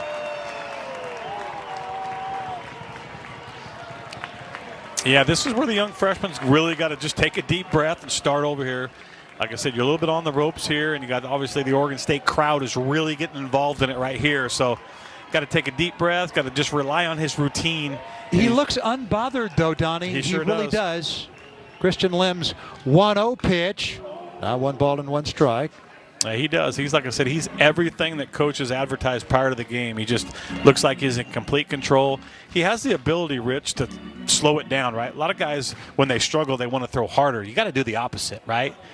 Mason Guerra, he can hit a fastball up to 100. Doesn't matter, right? No matter how hard you throw it, if it's straight, he can hit it. So he's looking down at his wristband that has the pitch comm that tells him what pitch Thomas Eager wants him to throw. Fastball in there. 1 ball and 2 strikes to Mason Guerra. Well placed. Yeah, really nice pitch right there. And like you said, he's showing no fear for a freshman. He really has an advanced feel to pitch, and ultimately he's just a really good competitor out there too, besides being left-handed. 1-2 pitch. Took a little off it. Still 1 ball and 2 strikes. 106 pitches now. His career high here in his freshman season. 109 2 starts ago at Utah. Yeah, 1-2 count right here. I'm expecting changeup, Rich. Changeup down, trying to make Guerra trace. You could use a pop-up out of that changeup. Changeups result in a lot of pop-ups if they're good. Bazzana at third, Turley at second. Tying and go-ahead runs on base, and it is a changeup, and he got him swinging. Great pitch. Good call, Donnie. Yeah, like I said, the last thing you want to do is challenge a guy like Guerra, especially fastball up in the strike zone, because that's his strength. So you got to go up and down with guys like him. But when you go up, you got to go out of the strike zone. So Stanford left the infield back with nobody out. That makes sense. Let's see what they do here with one out. They're going to have the corners play in and the middle infield play back and give up the tying run to get the out. Yeah. Casper is struck out and walked. Corners are thinking bunt, a lefty-lefty matchup. Brady Casper. Yeah, you know, struck out his first at bat. A good pitch on Good the changeup. yeah. Casper struck out his first at bat, and he walked in the second at bat. He's a guy that has a really good idea of the strike zone, but he's only got 30 at bats on the season, Rich. He's kind of a little bit rusty, but he's a veteran. And a slider waved at and missed 0-2. Casper has struck out 41% of the time this year. Struck out his first time up, then walked, and now Lim has matched his career high in pitches. This will be his 110th coming up. Second and third, one down now. Middle infield back. Breaking ball. He got him. 3 pitches.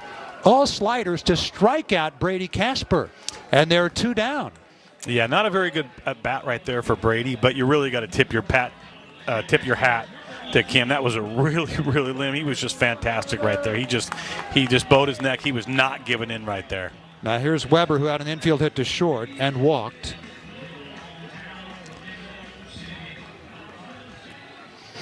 Now past that previous career high of 109 pitches. Bazana at third, Turley at second. That's going to be it for Lim. The right under Trevor Moore out in the bullpen, and the Eagles taking out Lim here. And what a job the freshman did. Yeah, he was fantastic. Didn't think he would face Weber and Hainline in that situation. And, you know, Christian Lim gave the Stanford Cardinal everything tonight that they could ask for. They couldn't ask for a better effort. It's not going to be more coming into pitch. That's Joey Fulchko, who's expected to be tomorrow's starter, coming in relief. What a spot for a true freshman. Joey Volchko coming out of the bullpen for his 13th appearance and his 10th out of the pen. 19 2/3 innings, 22 hits, 22 walks, 24 strikeouts. His first 8 appearances were out of the pen, and then 3 of the last 4 have been in the starting role, including a Sunday start last week, the first Pac-12 start of his career. And there is Christian Lim. 4 2/3 innings, 3 hits, no runs so far. His first 2 outings as a freshman back in February, 7 earned runs in 6 innings. Since then, 7 earned runs in 42 1/3 innings, pending the outcome of this at-bat with Volchko facing Wilson Weber. Yeah, Lim and Volchko are 2 of the reasons, Rich, why Stanford's so excited about 2025, right? Lim has established himself as a solid weekend starter. Volchko, though we thought he was going to start yesterday, or excuse me, I thought he was going to start tomorrow. They're bringing him in right now. But I'm telling you what, he's another guy that's got a chance to be a frontline starter in this conference. He's just a little bit of a wild card right now because he doesn't have the command he needs, but it's a really big arm. The fastball can get up to 94, 95, and he's got the hard slider. He just got to put it on the plate. Volchko from Visalia, California, went to Redwood High School. Sunday at home against Washington State. First conference start of his career. No decision and a 9-7-11 inning loss. And he went 3 innings, gave up 5 hits and 2 runs, both earned. A couple of starts ago, struggled at Texas Tech in a midweek game. 2 1/3 innings, 7 hits and 9 runs. Allowed a couple of home runs.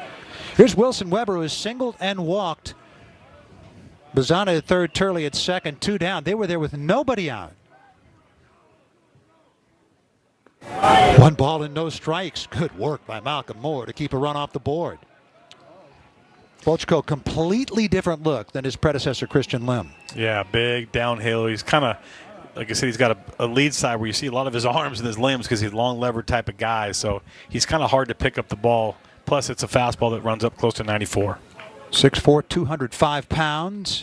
There's a line drive, base hit right field for Wilson Weber. Bazana scores. Turley right behind him, a 2-run single, and Oregon State has the lead. Wilson Weber, incredible the tear he's on. Now 15 for his last 25.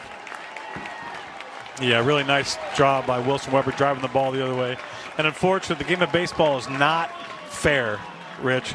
Christian Lim has pitched fantastic tonight. And if the game ended today, right now, he'd get the loss because those runs go to him. But that does not take away from the great effort that he had tonight. Yeah, and going back to that, Donnie, he had just 2 strikeouts in 4 innings, and he needed 2 strikeouts here in the 5th, and he got them. But then Volchko gives up the base hit to Wilson Weber. So you close the book on Christian Lim. Tell you more about that in a moment. There's Weber just going the other way. Yeah, that's a nice veteran at bat. Obviously, Wilson Weber, an older and experienced player, and just stayed on that fastball away and drove in 2. 2-0 to Hainline. Christian Lim, 5 2/3 innings, 3 hits. 4 2/3 innings, 3 hits, 2 runs both earned, 5 walks, a hit batter, and 4 strikeouts.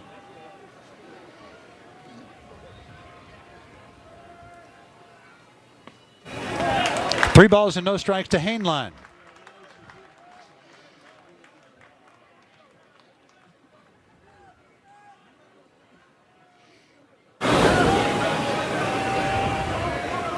Started with a double by Bazana. Bazana's now scored a run in 31 of 33 games this year. Yeah, like I said, we could just sit here all day, Rich, and just talk about his numbers. There's really nothing that he hasn't done on a baseball field this year.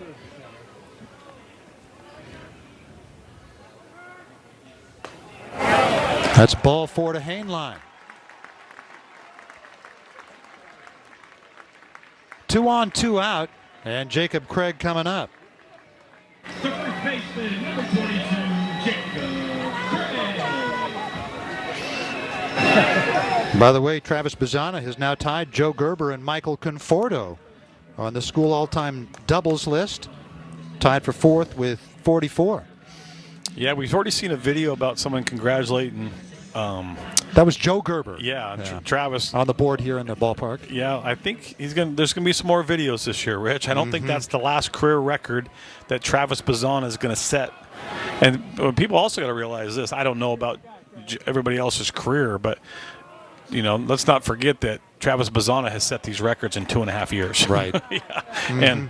And I'm not in Travis's head, but there will be no year 4, Rich, for Travis Bazana. This will be the it for Travis in a Oregon State uniform.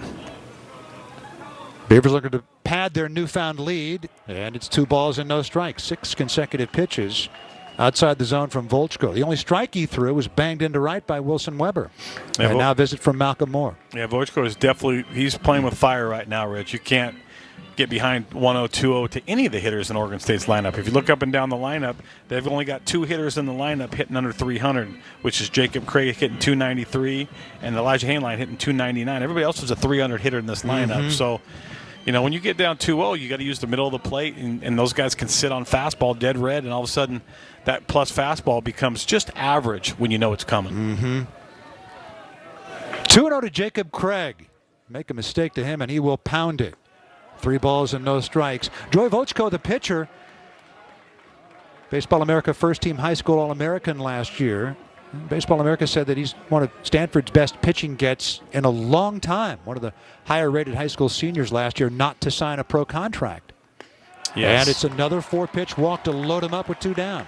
Yeah, super athletic. He's got a good delivery. A little bit out of control right now, but, once again, this is – I'm not saying Stanford's playing for next year, Rich, but they're a borderline team right now. They're not a team that's at the top of the conference, and they'd probably have to win the conference tournament to get in the NCAA. But this is a good, this is great experience for Joey. I know he didn't pitch as well as he would like to, but this is really good experience, and this will help him grow as a player. Faces 3 batters, gives up the 2-run single from Weber, and then issues consecutive 4-pitch walks. And he is coming out. Now here's the guy we thought was coming in before, Trevor Moore, with the bases loaded 2 down, trying to keep Stanford within 1.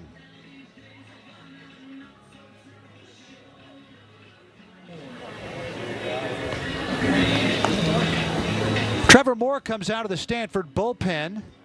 2-0, 5.77 in 15 games, 14 in relief, 34 1/3 innings, 43 hits, 11 walks, 37 strikeouts.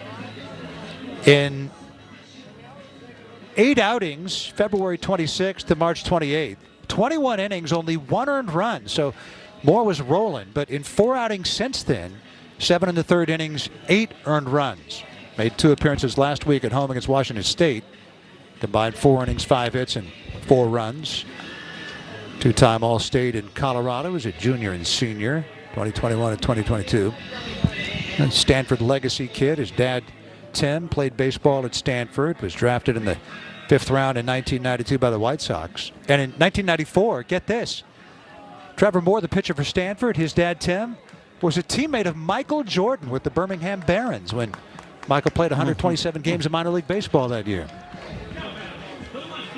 Yeah, Trevor Moore, he's one of the most, he's the most experienced bullpen guy this year, Rich. He's got 15 appearances on the year. He's kind of that go-to guy in crucial situations. We kind of thought they were going to go to him first, but obviously they were maybe trying to do something a little bit different. But now Moore's basically in the same situation, down 2-1, is very similar to the being up 1-0. So he's just got to keep the game right here. And now Dallas Macias gets to bat from the side that he has been more productive at, the left side. Backdoor breaking ball misses, 1 ball and no strikes to Macias, who, as a right-hand batter, popped to second and grounded out to short. Macias has hit in 9 consecutive games, 389 during the streak. Hit a long home run from the left side yesterday. There's a ground ball out to Cobb. Picks it up, throws to first to get him, and the side retired. Beavers leave 3, but they get 2 on the 2-out, 2-run single by Wilson Weber. And we go to the 6th inning. It's 2-1 Beavers.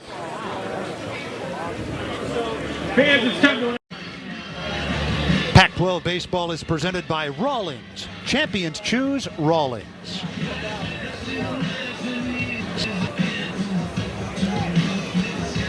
Jacob Komatz given a lead to work with by virtue of his battery mate Wilson Weber in the 2-run single with 2 down in the bottom half of the 5th inning.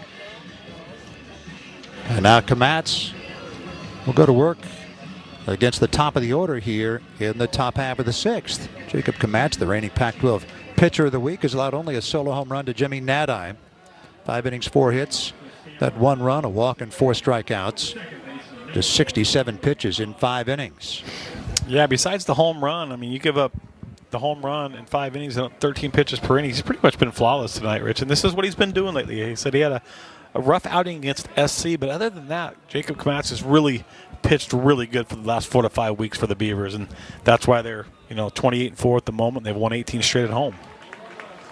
0-1 the count to Owen Cobb. Bunted for a base hit his last time up. 18-0 at home this year. 21-0 at home going back to May of last year. That's 3 shy of tying the school record set in 1951 and 52 when they won 24 straight at home.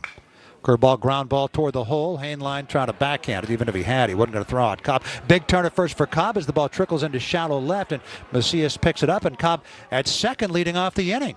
A leg 2-bagger. A nice response by Stanford. You give up 2 and you give up the lead. You want to find a way to respond, and can't do much better than the leadoff double. The left fielder, number 22, Court McDonald. One thing about Oregon State, I think that people should be a little bit fearful, Rich, in the big scheme of things. They've had a bunch of injuries early, right?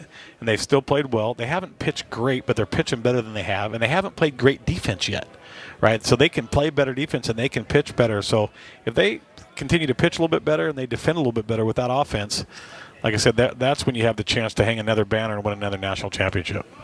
Court McDonald showing bunt, takes ball 1 from Komatz. To me, by bunting Cobb to third base here, if that's the plan, you're really doing Oregon State a favor. Yeah, if you want to do that, you better really feel good about your pitching staff, Rich. Honestly, especially with the way they're pitching. The way they're swinging the bat. Oregon State, they're so dangerous that one's not going to do any good. Right? Yeah, and that wasn't the plan. He was just looking at the first pitch, showing bunt, drawing the corners in. Yeah, might just want to, like I said, no quick outs, right? They want to make Komatz work too as well. But yeah, Stanford to win today, Stanford's going to have to put up a crooked one. 1-1 from Komatz, and showing bunt again, Court McDonald. 2 balls and 1 strike.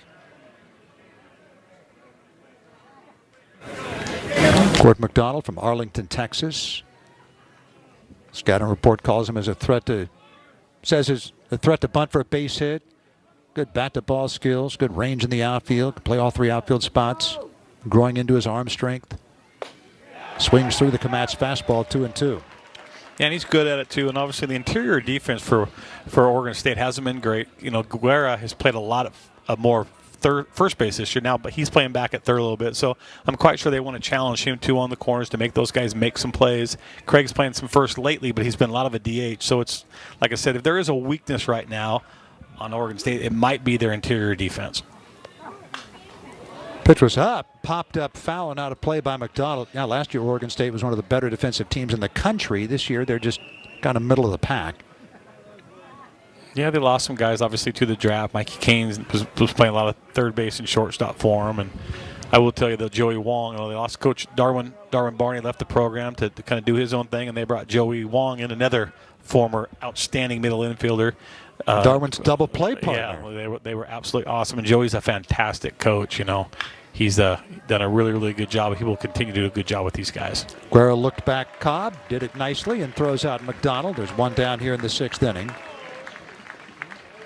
Speaking of Joey and Darwin, there's a lot of plays that Oregon State have made, in this run since 2005. But that double play that Joey Wong and Darwin already made at the College World Series. You remember that one, Rich? Oh, I do. I think it's the best double play turn I've ever seen. Now, don't do it now, but I want people, after this game is over, to go to YouTube and search Joey Wong double play. It came in the 2007 College World Series, and he got the throw from Darwin Barney down by his knees and submarined it to first. I think it's the best double play I've ever seen a second baseman turn. No question. And the thing, his turn was so good. Yeah, it was so good that they forgot how good the play that Darwin made, because Darwin had to go in and get that ball. So pretty impressive. Of course, Darwin Barney went on to the big leagues, and there's 7 Pac-12 players on the top 100 prospects, according to MLB Pipeline, including Travis Bazzana of Oregon State at number 3, and Malcolm Moore, who's batting now for Stanford. MLB Pipeline has him as the number 12 draft-eligible prospect this year. Moore, a draft-eligible sophomore. 1 ball and 1 strike to the Stanford catcher. Yeah, the Pac-10, Pac-12 has never been shy on developing players, that's for sure. 1-on-1 from Komatz to Moore. Curveball slipped out of Komatz's hand. Jacob Komatz has a brother named Zach. Jacob from Albuquerque.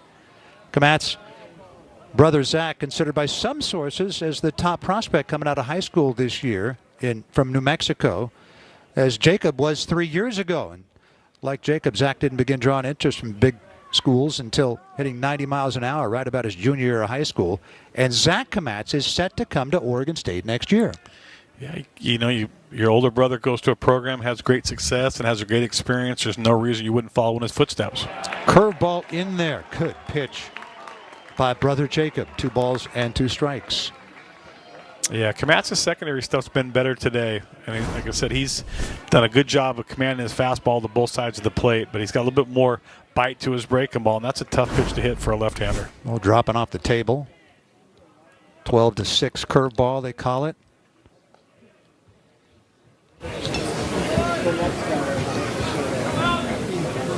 Malcolm Moore grounded out to second in the 1st inning, struck out looking on a fastball in the inside corner in the 3rd to leave runners at 2nd and 3rd in that inning. Stanford also had a runner thrown out at the plate by the right fielder Gavin Turley. Curveball bounded toward the vacated hole. Backhand play by Hainline. Double clutches, no play. It's an infield hit for Malcolm Moore. And there are runners at the corners with 1 down. Pretty good idea by Hainline just to hang on to that. Yeah, you keep the ball in the infield. Now you still got a 1st and 3rd situation. You saved a run, 2 as well. Really no reason to try to make that play. Only bad things can happen if you let that ball go to your hands. And Malcolm Moore shortening up on that. He only strikes out 11% of the time. Walk rate is 19%. He had already struck out looking back in the 3rd. Great work to put that ball in play. Like you said, Donnie, contact wins. Yeah. I tell you what, if you're a young baseball player, this is a great game to watch. And Moore right there shortens up, puts the ball in play. Komatz is doing a great job in difficult situations. Vochko came in and kind of had some struggles with the command, and that's just being young, right? This experience that Komatz has had in this conference, like I said, this is his 3rd year starting in the rotation for Oregon State. He's pitched in a lot of big games, so these situations right here, they're not bothering him. Like, he's so comfortable out there. Rich Dorman says that Jacob Komatz has the slowest heartbeat in America, and I would say Kristen Lim, the starter for Stanford's up there too. Yeah, and absolutely. Coach Dorman's on his way out right now, but that's exactly how he's described Jacob Kmetz. He loves everything about him besides, the stuff that he has coming out of the arm, his work ethic, his intent, how he goes about his business. Jacob Kmetz threw 99 pitches last week. It's the most he's thrown this year, 81 pitches at this point. The reigning Pac-12 pitcher of the week. Complete game in the 9-1 win over Arizona State last Saturday. Nelson Keljo, a left-hander. You see him. Yeah, sophomore power arm out of Jesuit. He's kind of that guy that shortens the game up a little bit. If they get a long start, they try to kind of go to him and then Bridger Holmes late. So they're this point in the season, they're 32 games into the season, and they've been healthy on the mound for the most part since they got May back.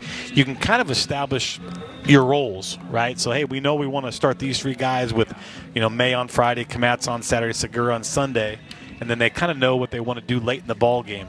And sometimes it takes a team to, a little bit of time to get there, but I think Oregon State's there. First and third, one down. Nada's a right-hand hitter. He homered back in the second, struck out on a high fastball in the fourth inning. The on-deck hitter is a left-hand hitter, Luke Lavin. Will that be a batter faced by Nelson Keljo? Now, 1 ball and 1 strike to Nadi. Yeah, Matz isn't to that 100 pitch where obviously Lim was, but like I said, they're fresh right now, and sometimes you want to get guys out of the situation before they get the chance to get beat. So, but like I said, he came back and threw a good pitch there after the timeout from Coach Dorman. Breaking ball misses, 2-1 the count to Nadi. If they were to bring in Nelson Keljo to face the left-hand hitting Luke Lavin, Stanford does have the right-hand hitting Timo Becerra on the bench. Yeah, you could see him go pinch hit in a big situation and bring the right-hander in. Right over the outside corner, well placed by Kmetz. 2-2. Yeah, early in his career, he threw harder in high school and as a freshman than he throws right now, Rich. But as sometimes they get older, they get a little stronger, but they get smarter, right? And they learn how, and the command gets better. So, and these pitchers realize these kids, they'll train now. They can hit 94, 95, 96, no problem if it's straight. Check swing on a curveball, around he went, and down he goes. What a nice breaking ball. Have a look at it again. Yeah, good breaking ball right there. He slotted it right off the fastball, and it really wasn't close, but wasn't a great at bat right there by Nadi. Well, Luke Lavin stepping in, and it looks like Kmetz is going to face him. With runners at first and third and 2 down. Lavin is flied out to center and popped out to third. Yeah, talented young freshman, but only 53 bats. He is a freshman, so this is probably one of the bigger at bats he's had in his early college career for Stanford. Lavin hitting .226 coming in. Again, 0 for 2 in this one. Last 5 games, 2 for 17. Struck out only 3 times in that span. Walk rate 17%, strikeout rate only 16%. Yeah, it's a good-looking player right here, Rich, and he'll be completely different. I'm quite sure next year in the ACC as a sophomore, he'll take that league by storm. He's got all the tools you could ever ask for. Sometimes when you're a freshman, you just need more experience. And like I said, this is a big at-bat for him. High baseball IQ, and play a lot of positions. Made a great catch in right field earlier in this game. Yeah, he's, like I said, he's one of those types of guys that you definitely want to build your program around. He's going to be a very, very crucial part of that Stanford lineup for a minimum of the next 2 years after this year. Luke Lavin's father, Mike, played baseball at Saddleback College down near Mission Viejo, California. Also UC Riverside. Good curveball. 1 ball and 2 strikes to Lavin. So Kmetz a pitch away from getting out of it with the lead intact. Cobb legged out a double. 1 out later, after Court McDonald grounded out to third, Malcolm Moore infield hit to short. Nadi struck out, and now 1-2 on Lavin. Yeah, Kmetz is going to try to make Lavin chase here would be my guess. He'd go breaking ball down and try to bury it on the plate or go fastball up. Weber's coming out right now just in case Stanford early leaves right there. They want to know exactly what they're going to do in this first and third situation. Stanford with down in the count with the freshman hitter, maybe try to steal a run somehow. 1-2 pitch. Runner does go. Breaking ball in there. Strike 3 called. Komatz with a shout in exultation, striking out Luke Lavin back-to-back Ks to leave runners at the corners.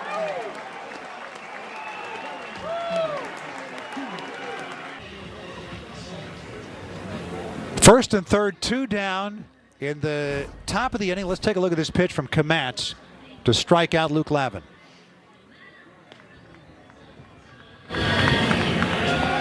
Yeah, good curveball right there, Rich. There's just so much separation. There's a difference between, his fastball today is 90 to 94. He throws the curveball at 76, 77. But then he's also got the changeup and the slider that have the same velocity. They're both like 85, 86. So they slot off each other. You just, like I said, you really don't know what he's throwing because he has the ability when he's right to be able to command all 4. I've seen him quite a few times this year, and I think this is the best he's pitched in 2024. Wow. He's the reigning Pac-12 pitcher of the week. Jacob Komatz last week, complete game against ASU. And now it's a 2-1 lead against Stanford going to the bottom half of the 6th inning. And it'll be 9-1-2. Reeder, Bazana, and Turley. Oregon State sent 8 men to the plate in the 5th. Left the bases loaded. They've left 9, including 5 in scoring position. Wilson Weber had the 2-run single that gave them the lead in that inning. And now Trevor Moore, who got out of that jam by inducing Dallas Macias to ground out to second, will face his second batter in this game. A ground ball out to Haskins, and Trevor gobbles it up and throws him out. 1 pitch, 1 down in the Oregon State 6th. Yeah, quick out. That's exactly what Stanford needs right now. They really haven't had any quick innings for the most part, even though the score is 2-1 going to the bottom 6. Neither team, I think Komatz has had 1, 2, 3 inning, but there's just been no really quick innings. They've been kind of slow on both parts, even though they pitched good because they pitched their way out of it a little bit. Right. Been a lot of deep counts in this game. So here is Bazana. He has walked, been hit by a pitch, doubled and scored. Had a 14-game hitting streak broken in yesterday's game when he flied out a couple of times and drew 2 walks, but he has started anew tonight.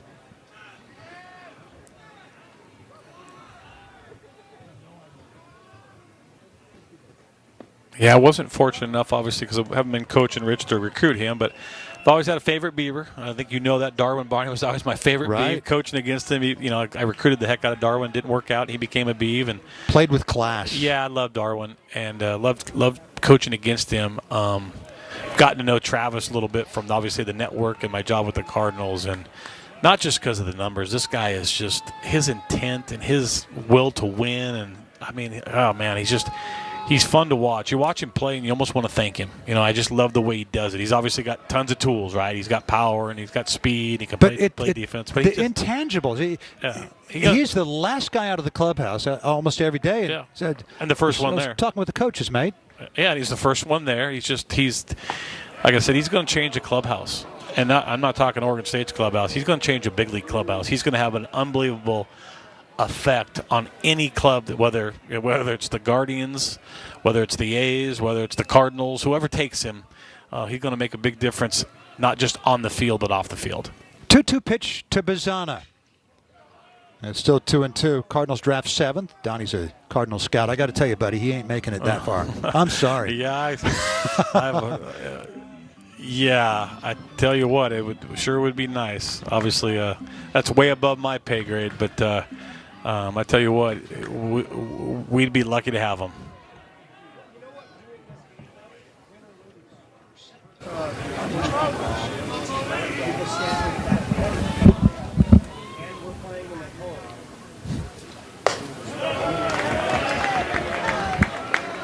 Full count to Travis Bazana.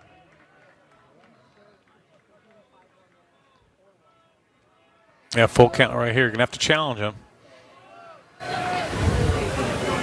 Now the payoff pitch. And he lost him. So Bazana walks for the second time in the game. They have yet to get him. A walk, a hit batter, a double, and walks again. Yeah. 4 at-bats, Rich, and on base 4 times. Yeah. The on-base percentage just continues to climb, and I always tell players, you get on base, right? You get on base, you got a chance to score runs. You got a chance. If you score runs, you got a chance to win. So a big-time winner. Just gives you a chance to win every time he's out there. Here's Turley, grounded out twice. Once was a hard hit ball and a short hop play by the second baseman Owen Cobb. Last time up he walked and scored. And Moore falls behind him. 1 ball, no strikes.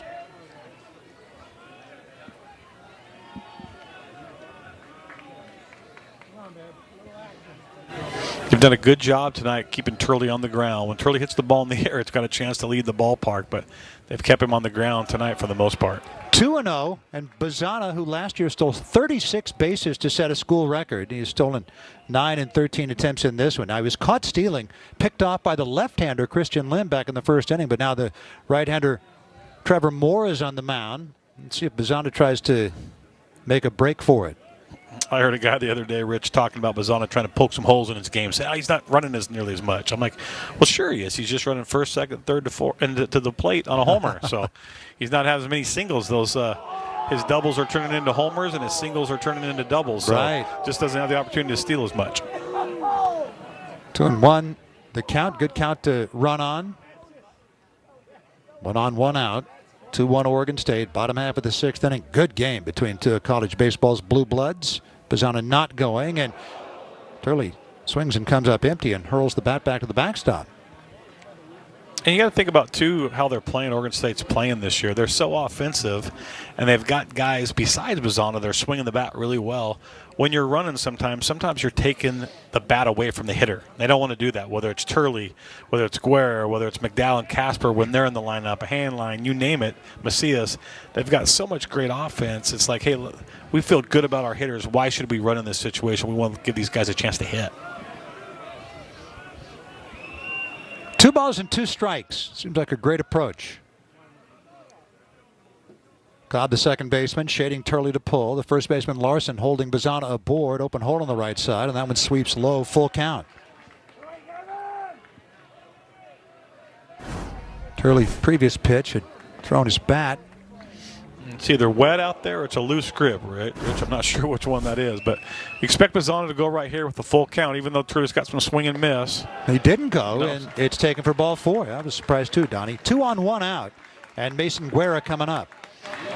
Yeah, coaches do that a little bit differently. Sometimes some coaches don't like to start the runner, Rich, because they feel like then it puts more pressure on the hitter to swing. You know, especially if a guy that kind of expands his zone. And Gavin, that's one thing he's kind of done in his career. There is some swing and miss in his game. So sometimes you just want to make sure and just allow him to hit. And that's exactly what Oregon State did right there, is just let him hit. Guerra has walked, fly to right, struck out. Malcolm Moore, the catcher, out in front of home plate. Now, is that double steal coverages? It certainly wouldn't be bunt coverages, not with 1 out and Guerra at the plate. Double steal, pickoff coverages? What is it? Yeah, it's probably just a double steal situation where they're going to tell you you're going to throw behind the runner or in front of the runner. My guess is in this situation they're going to throw to the second baseman. They're in a pull right now with Guerra because he's a pull-type hitter. Talked about getting Turley on the ground. They really want to get Guerra on the ground right here. He's a double play candidate. Moore to Guerra. Curveball drops low. That's the one he wanted. He wanted to get that in there for strike 1 to get ahead in the count. 2 on with 1 out. And it's 2-1 Oregon State, bottom half of the 6th inning. Fastball inside corner at the knees. Good pitch by Trevor Moore. Well placed, 1-1. Yeah, good pitch right there. Guerra's really up on top of the plate, and he's got really long arms, so he has to do a good job of keeping his hands inside the ball to keep the ball fair when they do throw him in. And that's kind of his, kind of the challenge. You go in on him. When you go away against a guy like Guerra, he's got a chance to extend his arms, and he's got enough power to go to right center. There's a big gap in right center right now with Lavin, the right fielder, playing over toward the line. Guerra flew out to right back in the 3rd inning. 2-1 pitch coming up from Trevor Moore with Bazzana at second, Turley at first, and 1 down. Reeder grounded out to short on the first pitch he saw, but then Bazzana drew an 8-pitch walk. Turley drew a 6-pitch walk, and it's 2-1 to Guerra.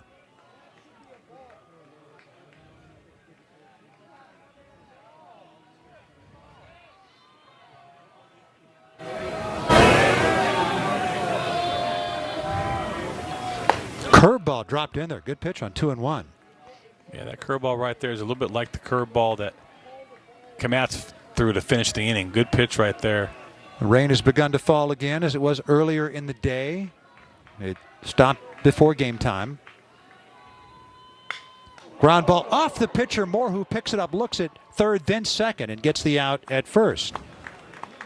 Yeah, nice play by Moore by knocking it down. If it gets through him, there's a chance that Cobb maybe just picks it up and fields it and turns a double play. But obviously, as a pitcher, you got to try to make that play. The designated hitter, number 7. And they're 2 down for Brady Casper.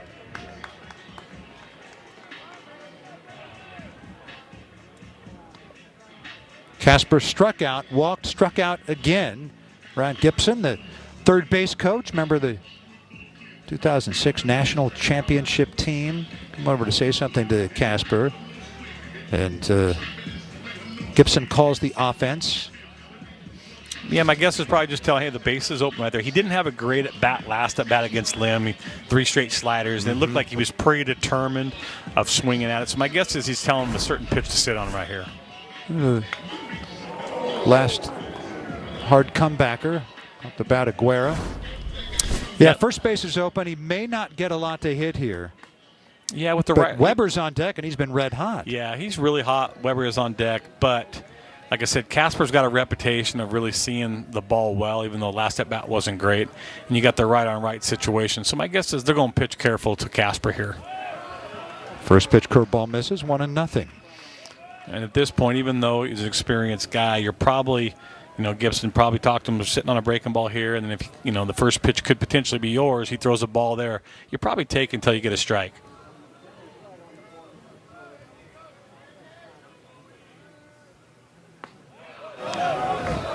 One ball and 1 strike to count.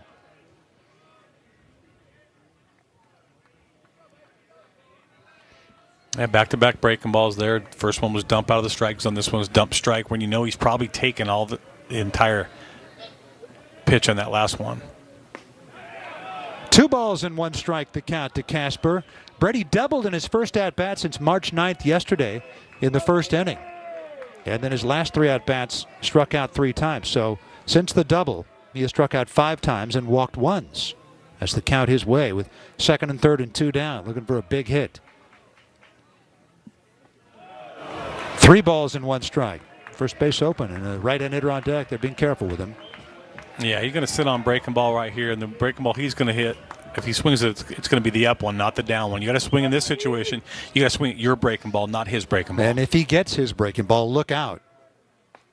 Oh, didn't come with the breaking ball. Fastball standing up. Surprised me right there. 3 balls and 2 strikes. What do you think, Rich? I'm calling back to the breaking ball. I agree. 3 and 2 right here.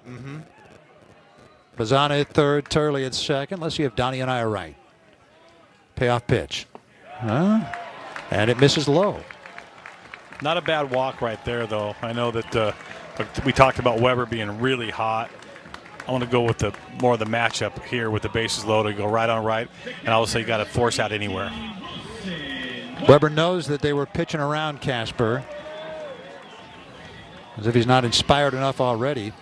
15 hits, his last 25 at-bats. Started the year 1 for 18, since 15 for 25 over 9 games, with 8 runs batted in and 12 runs scored.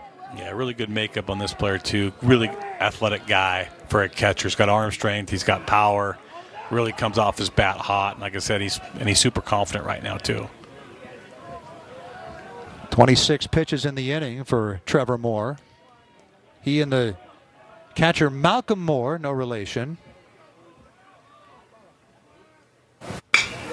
Curveball is popped up. Right field down the line. Lavin coming over. Out of our view. And unable to make the catch. We'll wind it up and do it again. 0-2 to Wilson Weber. Yeah, Lavin deked me right there, Rich. I felt like he was going to catch it, All of a sudden the ball just continues to keep fading. Obviously I can't tell. It looks like the wind has died down a little bit, but there is some rain coming down. So surprised it moved left to right so much.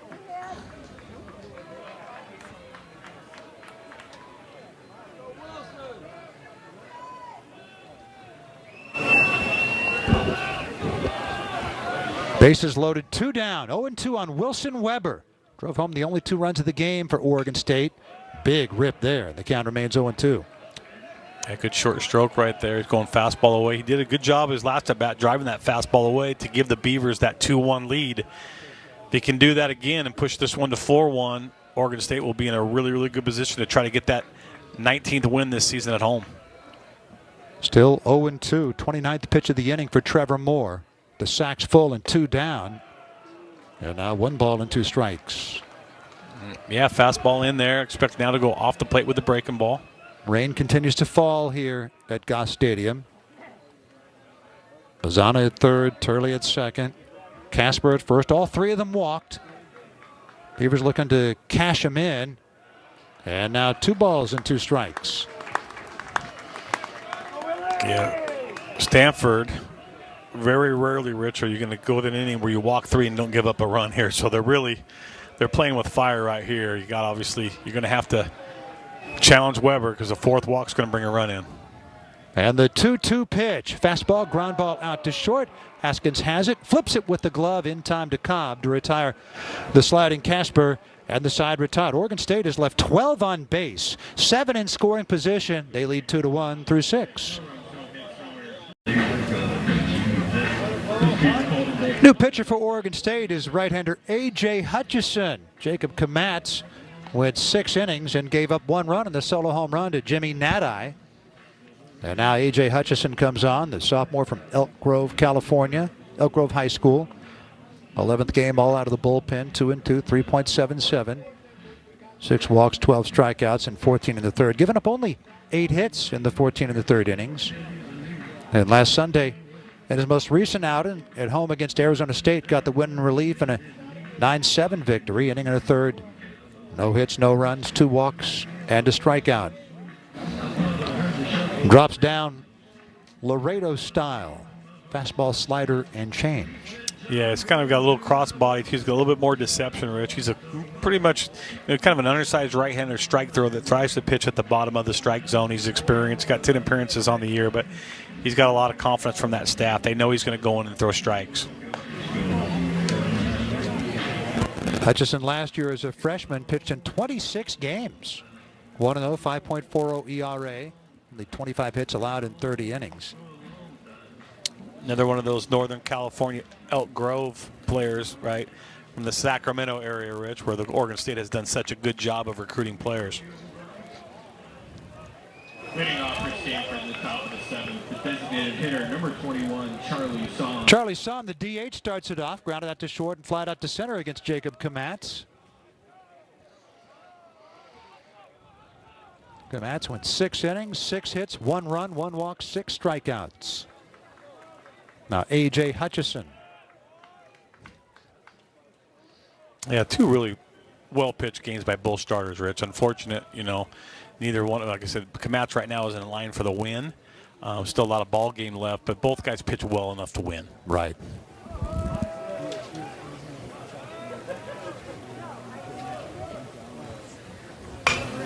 Ground ball toward first, backhanded by Craig. He'll take it himself.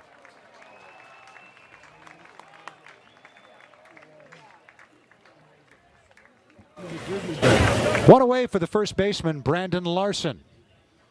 The first baseman, number 16, Brandon Larson.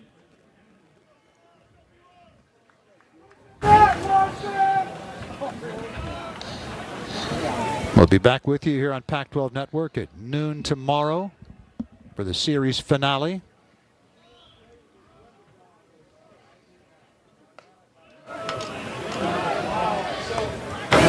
Yeah, Hutchinson has success against both right-handed and left-handed hitters, Rich, but he has a tendency to do a little bit better job against right-handers. The ball starts behind him. Left-handers, it tends, he really needs to get the changeup going against the left-handers. Sweeps that one in. 1 ball and 1 strike to Brandon Larson.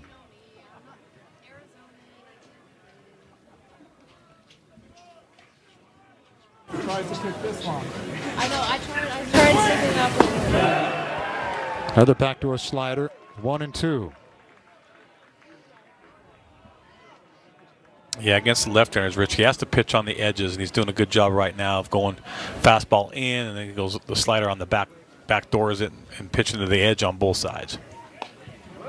2 balls and 2 strikes.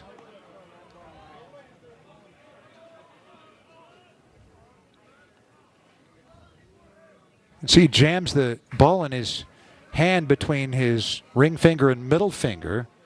A Vulcan changeup grip. That's because we talked about it last night. For a pitcher, when they change their grip in their glove, they don't want the opposing team to know that they're doing it, and it's a lot easier to change that grip away from this changeup grip than it is to change it to that grip. So they start with that, and then if they throw something different, then he takes it out of that grip. Still 2-2 on Brandon Larson. Good at bat by Larson too. Larson's he's obviously didn't get a ton of at bats. We talked about how experienced Stanford's team was last year, and up to this point, in his sophomore season, 30 at bats. So he's just one of those guys too that's kind of brand new to the lineup, but he's getting more experience. He's another nice young left-handed bat, kind of like the young right fielder Lavin. Crowd all over the plate umpire Kelly Gonzalez. Folks, that pitch was outside. 3-2 the count on Brandon Larson. Like I said, the Natives are getting a little bit restless here, Rich. Like I said, it's a tight ball game, and this is kind of where Oregon State and their fans, that's how they, help this club win games. They definitely do their part. Still 3-2. The 9th pitch of the at-bat coming up. Brandon Larson, first year with Stanford after his freshman year last year at UCSD. Was all Big West second team last year. As UCSD won the league title at .295 with 9 home runs.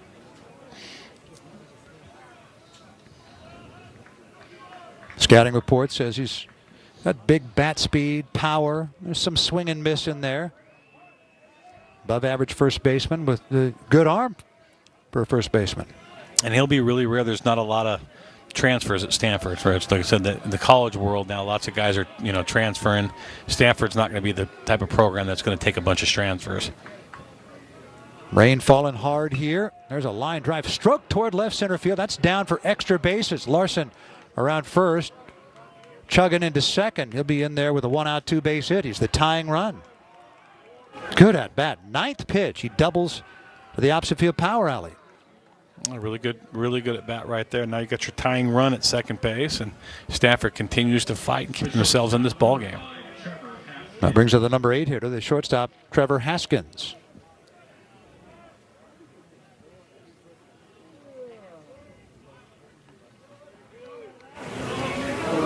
And Larson's going to come out.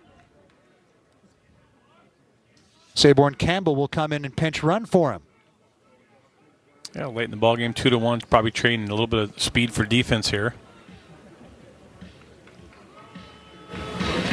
Saborn Campbell playing in his 20th game. Stolen 1 base, been caught 1 time. Just 1 game last week against Washington State. He was a pinch runner. So they figured to have Jimmy Nadai move across the diamond to play first base and bring in Timo Becerra to play third. We'll see. Saborn Campbell, the junior from Bloomfield Hills, Michigan. His brother John pitched at Boston College. Missed his final year last year because of injury. Saborn pinch running at second base. Yeah, Saborn's a good runner. Any base hit here, he's going to score, can even this one up. So big at bat here for Haskins.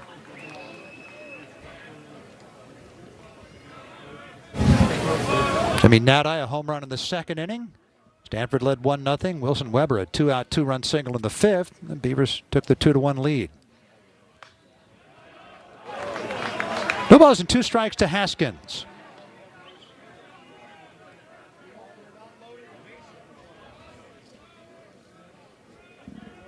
Trevor Haskins from San Jose, went to Valley Christian High School.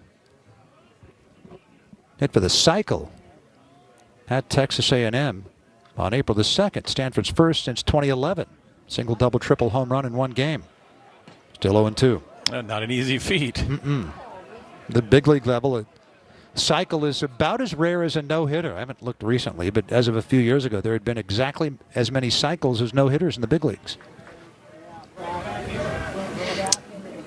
I think the complete game now, too, Rich, is becoming non-existent in Major League Baseball. Cycle coming against Texas Tech.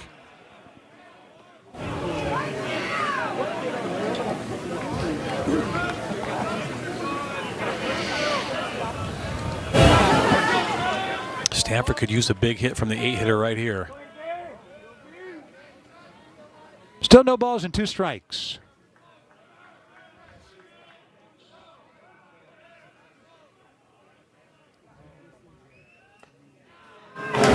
Slider misses. Now 1-2.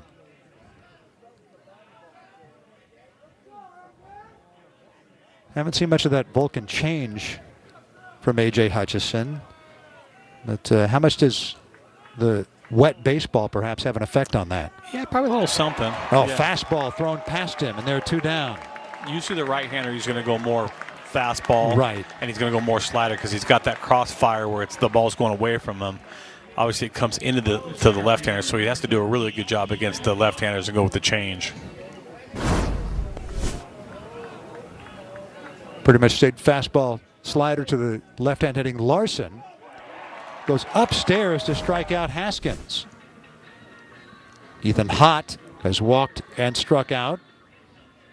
And Rich Dorman out to talk things over. Runner at second, the tying runner at the top of the 7th inning. Oregon State offensively has left 12 on base. Hutchison is coming out. New pitcher for the Beavers here in the top half of the 7th inning with a runner at second and 2 down. Beavers leading it 2-1 over Stanford.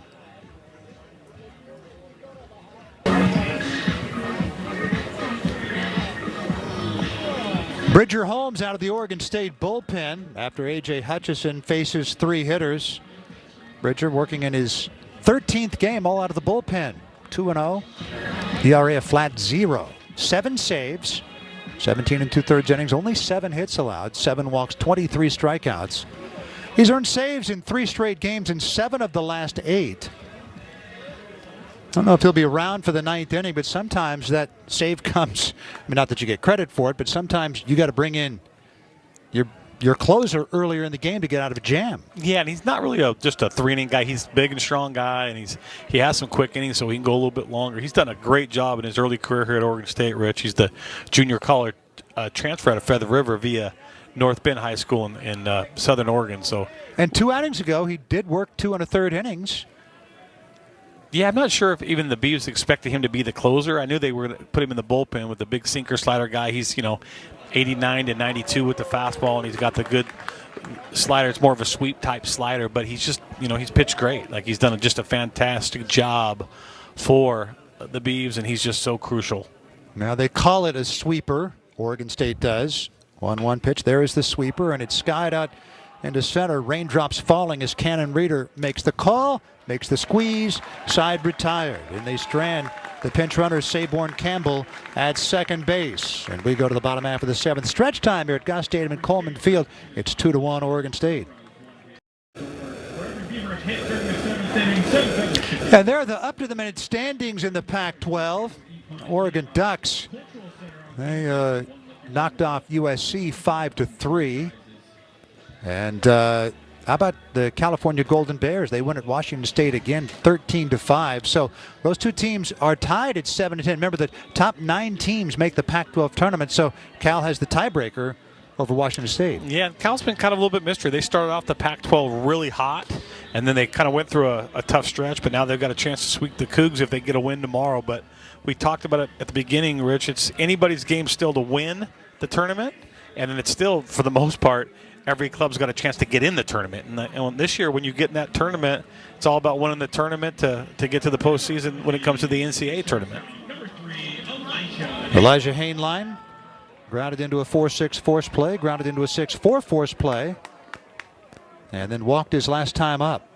Oregon State has left the bases loaded 3 different times in the 3rd, the 5th, and the 6th. They did score 2 in the 5th. They've left a dozen on base, 7 in scoring position. And Trevor Moore back to work. Pitched around 3 walks in the 6th inning. Got out of a jam in the 5th inning, getting a ground out to strand the bases loaded. New 3rd baseman, Timo Becerra, as expected, comes in to play 3rd.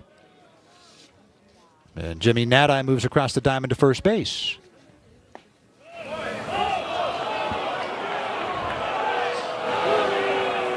One ball and 2 strikes to Hainline.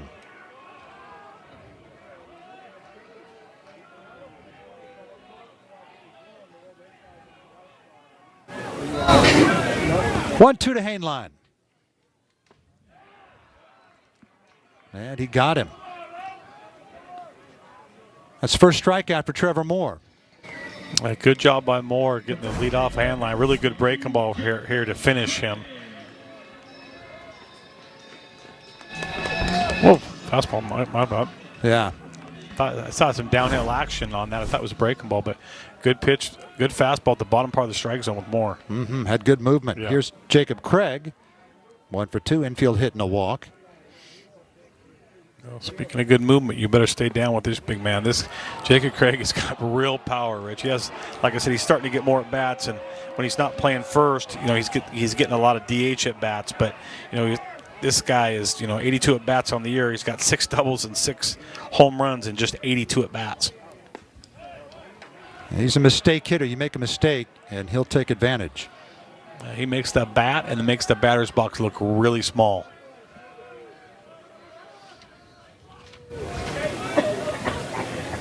One pitch.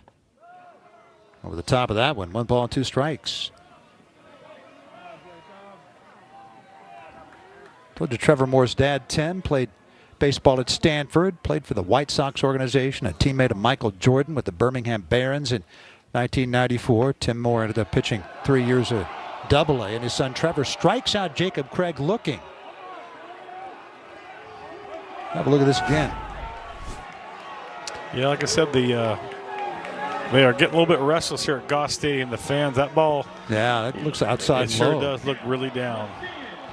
Rich, you told me your son's a huge Beaver fan, so is he down there too? Just hollering out the official like the older Beaver fans? No, he's not the kind of guy to do that. That's not his? No, not at all. But he's down there on the edge of his seat. I'll tell you that much. Really nice guy, more like his mother. Was that what you're saying? Probably. Yeah, really. Yeah. Just a nice young man. Yeah, I get it, Rich. But Rich, I just cannot see you being the guy hollering at umpires either. I just don't see that in you. Not at all. I think that's why we got along so well, Rich, because when I was coaching, I was never doing that. Or maybe there's a reason why I'm up here doing this with you. 2 balls and no strikes. You really? You didn't spend a lot of time, John, with the umpire? Come on now. A little bit too much, I think.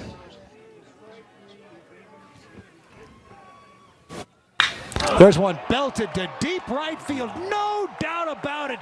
Macias hits it over the grandstand again. I'm really looking forward, Rich, to seeing what the damn analytics tells me how far that one's hit, because that's one of the farthest balls I've seen hit. Wow. I've seen a lot of home runs hit in this ballpark, but I'm telling you, that's got to come around with one of the farthest I've seen. Holy smokes, what a great swing by Dallas Macias. And he admired it after it left the bat. I can't blame him. I think I was admiring it too from this view. Wow. They serve a meal on that flight? Oh, I'm not sure, Rich, if it's landed.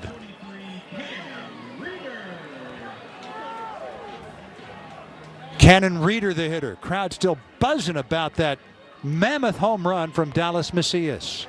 It didn't even look close to landing near the grandstands, Rich. I felt like it was still going up after the grandstands. That might have hit Hall Cell Hall. Yeah, I think there's a definition of that's in the wheelhouse. The plate umpire, Kelly Gonzalez, following him up the line there. Maybe something to do with Macias admiring that? Yeah, I don't. A little bit of a bat flip for Macias. And Dallas with his 4th home run and 2nd of the series, 3-1 OSU. 3-1 Oregon State going to the top half of the 8th inning. Let's look at Dallas Macias. Now, I don't call this a bat flip. Just kind of dropped it behind him. But then he stopped and admired it. And then the plate umpire saying something to him, and Macias jawing back at him as he went down the line.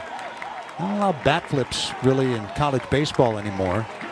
Yeah, I think they were trying to cut off maybe if a fight could have ensued. But, like, you know, you got to let the kids have some fun, too. Like, when you hit one that far, Rich, I never have. But if I ever did, I'd like to watch it, too. I mean, I don't think I've hit it twice and had it gone that far. Rich, I know you're good and your son's really good. I'm not a good golfer, but I've never even hit a golf ball that far. And I know I've never hit one that straight, I can tell you that much. And Bridger Holmes with a little bit of insurance to work with. 1-2 the count of the leadoff batter, Owen Cobb. This guy you want to keep off the base paths. 2 hits and 3 at-bats, a bunt single, a leg double. Speed kills, Donnie. Owen Cobb can run. Plus speed. Yeah, it usually never goes in a slump, that's for sure. Watched Owen in high school, a really good player in the Seattle area, and watched him play. And great, obviously, you can say it about every guy.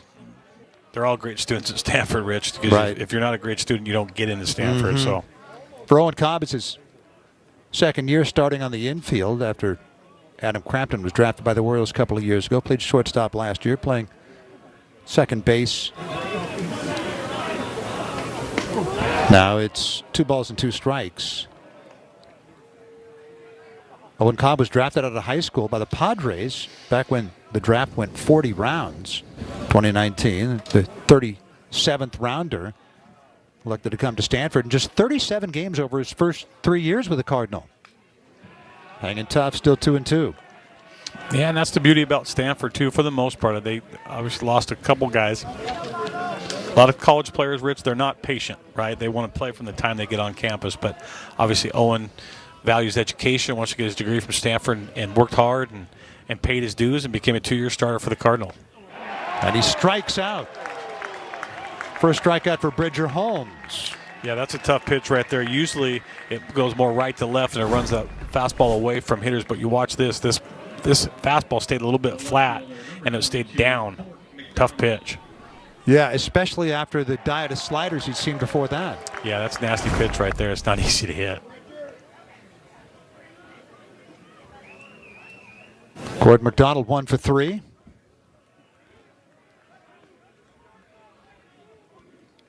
Three to 1 Oregon State. Stanford out hitting the Beavs 7-5. Backdoor slider. 1-1 to Cord McDonald.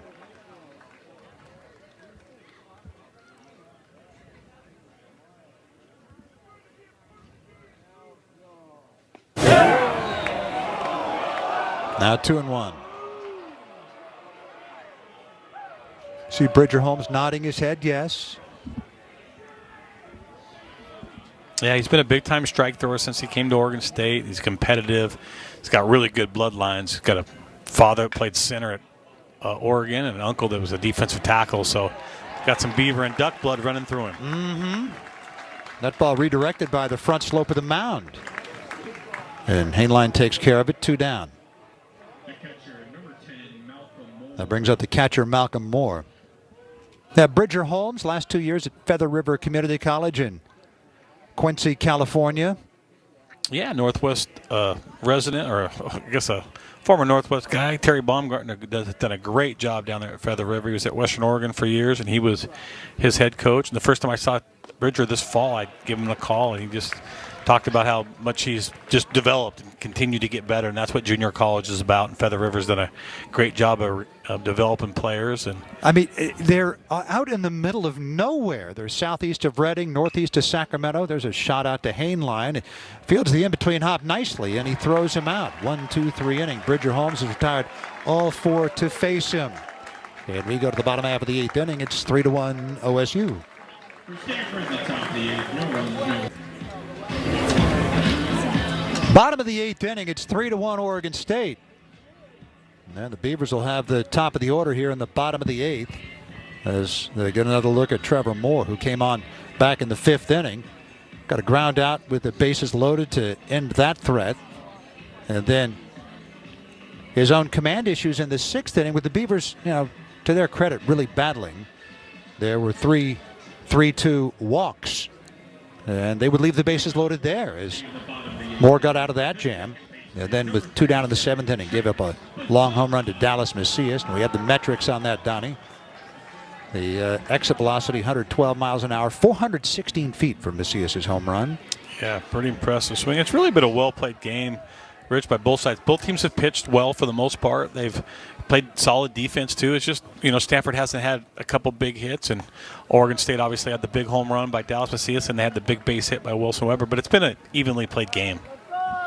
Rain continues to fall here in Corvallis. Travis Bazzana has yet to be retired. 2 walks, hit batter, and a double and a run scored. That's just the effect that a guy can have on the base path, just on the game without getting a hit, without getting multiple hits. He's got 1 hit today, but he's obviously made a huge impact in the game, and that's just his presence and the number of pitches that he's seen. He's just, like I said, what a complete ball player he is. 2-1 the count to Bazzana.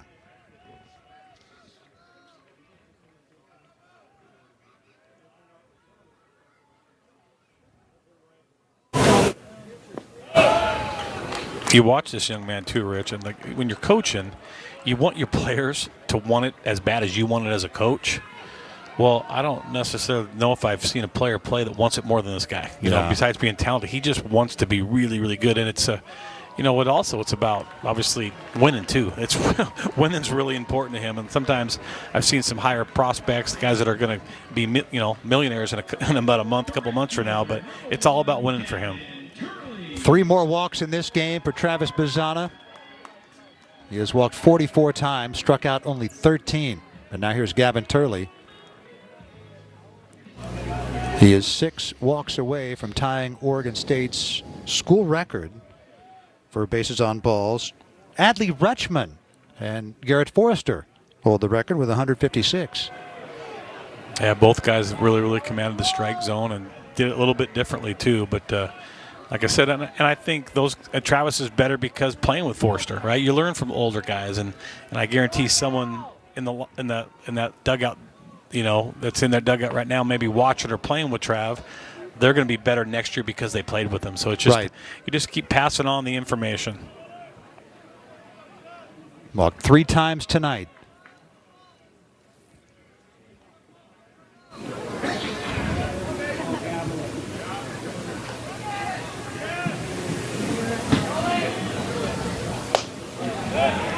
They play some great high school baseball in Arizona, where Gavin Turley is from. And a couple of years ago, as a senior in high school, hit 15 home runs. He hit 15 home runs in a high school season. You're doing something. Yeah, like I said, they've kept him on the ground tonight. They've done a good job of pitching against Turley, but he's just so dangerous. He's just always just 1 swing away. 1 ball and 2 strikes. Well placed by Trevor Moore.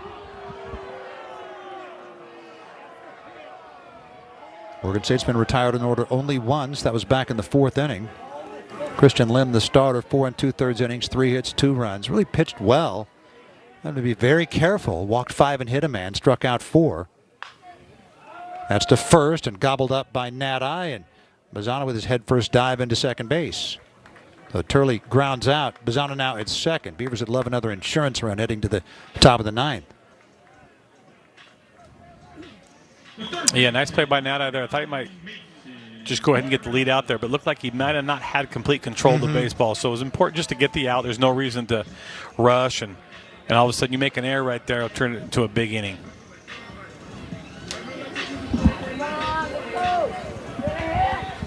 And now Mason Guerra. Walked, fly to right, struck out, and grounded out.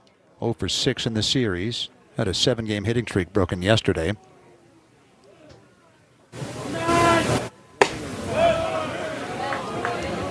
1-0. Yeah, that Moore's done a good job. Obviously, gave up the home run to Macias, but he's pitched the ball well, really, right? Comparing to think about who you're pitching against right now. You're on the road against the most offensive team in the country, and he's doing a good job of keeping his Stanford team right there with a chance to still win it. But they're going to have to find a way to keep it maybe a 0 up right here, and Stanford's going to have to put a crooked one up to win. Now, if Bazzana were to try to steal third, now would be the time with 1 out. But they'll probably just leave him anchored at second base and give Guerra Casper a chance to drive him in with a base hit. 1 ball and 2 strikes to Guerra. Yeah, you got to be in a no double situation because Guerra's got power, and if you're playing in a no double situation, you have 0 chance to throw Bazzana out at the plate. People are kind of forgetting a little bit how well he runs. He just, like I said, he hasn't done it as much lately, but he's a a plus runner. And at the next level, he's not going to be the home run threat that he is right now. He's going to hit some balls out of the yard in professional baseball for sure, but he's going to steal some bases too. Good pitch by Trevor Moore. Let's have a look at this one. Yeah, another 12-6 breaking ball, and just nice pitch right there off the plate. And Guerra's got to do a little bit better job of shortening his swing up and put that thing in play. Brady Casper has walked twice and struck out twice. Yeah, no contact yet for Casper, like I said, but I'm just happy for him, especially as a senior, Rich, to see him back in that lineup. Right, it's always a bummer when you don't want to see anybody have injuries or get hurt, but I always get a little bit of sentimental, especially for the older guys. They've been busting their tail, and they've spent a lot of time out here. And when you're older, it's usually your time to play. So when they get those injuries, it's kind of a bummer. So it's really nice to see Brady back out there and finishing what he started here in his career. He's done a good job.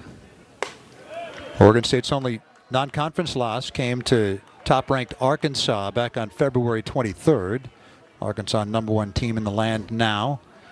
And in that game, Casper tried to avoid a collision in right field with Bazana, and he tweaked his left knee. 3 balls and no strikes. Yeah, that was a tough night for the Bees, and a left-hander for Arkansas.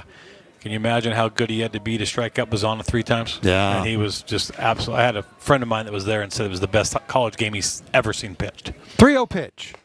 And ball 4. They work around Casper again to bring up the right-hand hitting Weber. That's what they did back in the 6th inning. Yeah, that was an intentional walk right there. They were going to give Casper anything to hit. Even though Weber's been hot, they're going to go after Weber.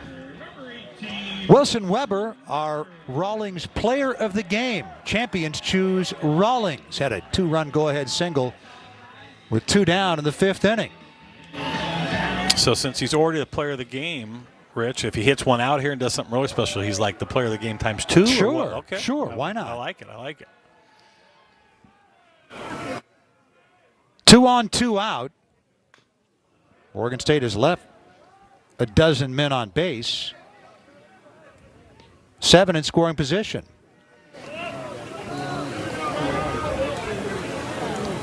Yeah, they're doing it a little bit differently now. They've had the 1 long ball, right? But they've, like I said, they usually kind of, I wouldn't tell you they live and die by the long ball because there's not too much dying. Like I said, 28-4, they're not losing a lot of ball games. But, they've hit a bunch of home runs this year. But tonight I thought they've had really quality at-bats. Yeah, with the 12 walks today that Oregon State has, Rich, I thought they've had really competitive at-bats. Or really, the only really poor at-bat I kind of saw was the Casper at-bat against Lim. And you also got to credit Christian there, too. That was a really, he was competing his tail off, right? Mm-hmm. That was but other than that, I thought Oregon State has had some really, really quality at-bats, really competitive at-bats. Bazana at second. Casper at first. 1-1 pitch to Wilson Weber.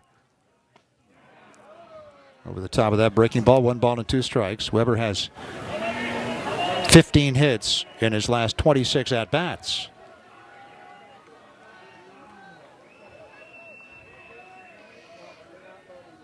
Trevor Moore, 66 pitches. His most this year has been 70. Threw 70 pitches in a 4 2/3 inning stand against San Jose State back in February. Yeah, he's done his job tonight. Like I said, giving up only giving up the 1. He's really done his job up to this point. 2-2 pitch from Moore to Weber. Swung on a chopper hit toward third. Glove there by Becerra. Throws across in time to Nadi. And Oregon State strands 2 more. They've left 14 on base. 8 of them on second or third. Top of the 9th inning we go. It's 3-1 Oregon State.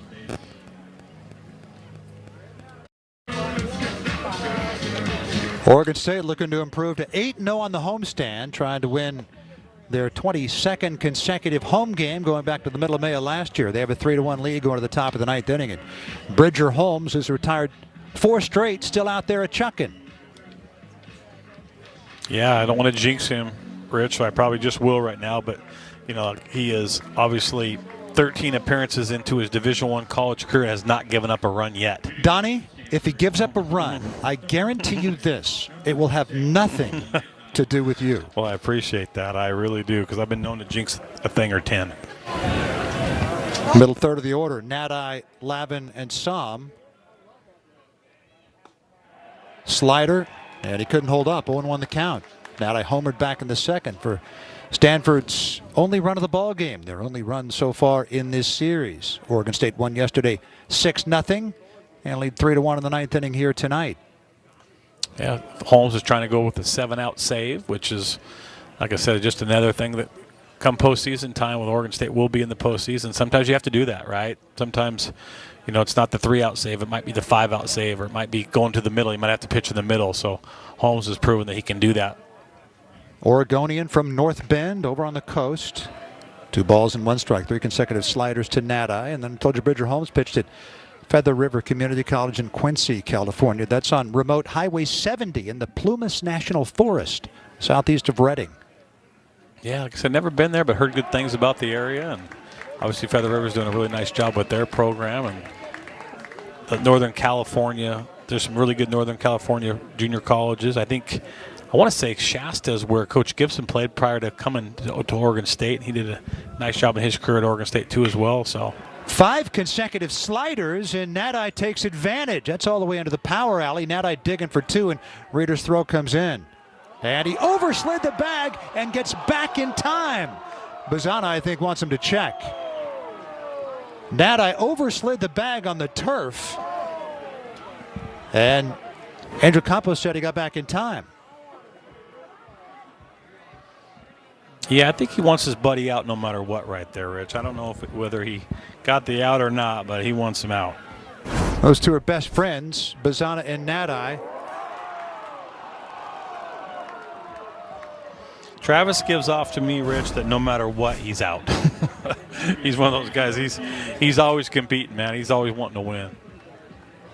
Yeah, again, Bazana and Nadi grew up together in Sydney, Australia. Now, did he get back in time? Yes, he did. Yeah, he did. Yes, he did. Good call by Campos, it looks like, unless they have a different angle. Now, they have angles that we don't have. And it certainly looked from that angle like Nadi got his hand on the bag in time. But going back to Bridger Holmes, he threw him 5 straight sweepers. Now, I appreciate the fact that righty-righty, that sweeper's good, but at some point you got to mix in that fastball that has 18 inches of arm side run. All right, here's the home plate angle look. Yeah, I think he got back in. Yeah, like I said, and you want to create as much contact. The slider is more of a strikeout, wipeout pitch. You know, he's been pitching really well. You're in the 9th inning. It's 3-1. Trying to create as much contact and quick inning as you can. But, you know, now I had to hit a home run earlier, so that's got to be in the back of, you know, Coach Dorman's mind a little bit. The guy's got a little bit of power.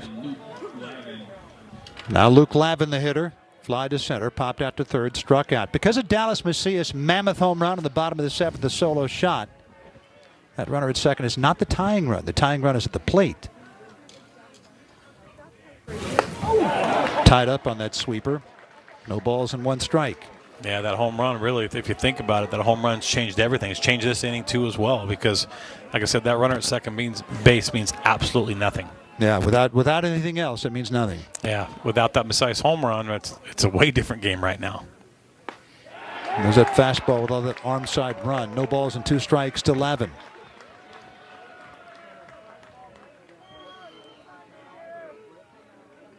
And that sweeping slider, or as they call it these days, a sweeper, has about 3,000 revolutions per minute.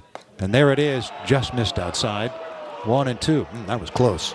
Yeah, Lavin didn't help the cause from the Beaver fans right there. I think he kind of thought that was strike 3 too as well. So got to play it off a little bit better there.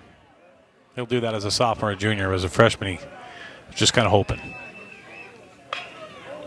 Right. Barreled up the sweeper and pulled it foul. Still 1 and 2. Now, you go back to that running fastball? Yeah, just go fastball away right here. You know, like I said, he's the older player here. Luke's obviously the freshman, but last thing you want to do is just, you know, let him see more pitches. Put it on the plate. He's got such action on his fastball. He doesn't have to throw that slider all the time. There's so much movement on it. Put it on the plate and create some soft contact. 1-2 pitch. It is a fastball, but he missed with it. 2 balls and 2 strikes.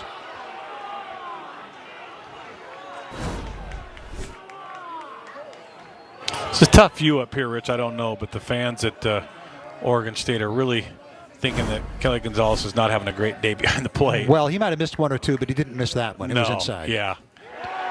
And down goes Lavin.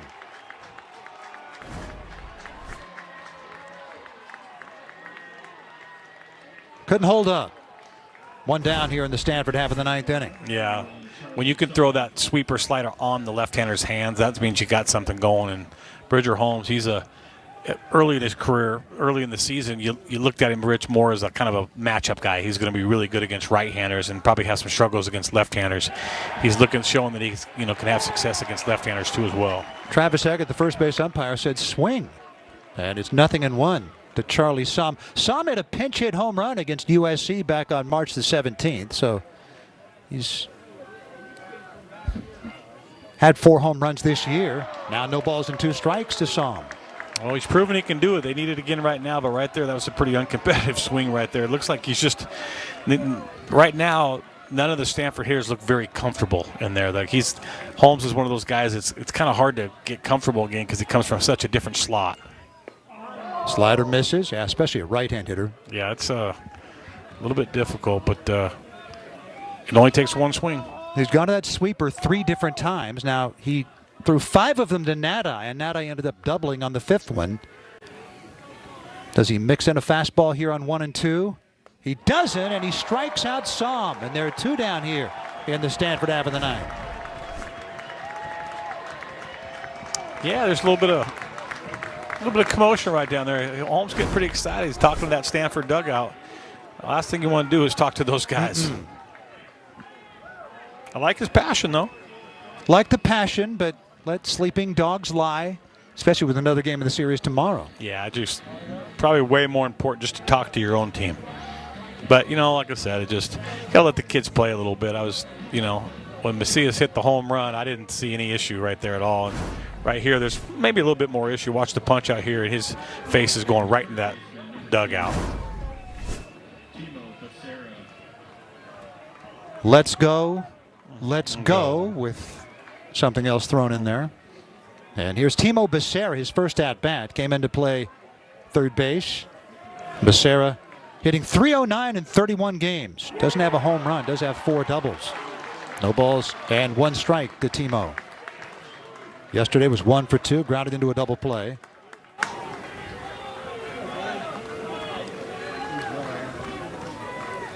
Oh, 1 pitch. Now 1 ball, 1 strike.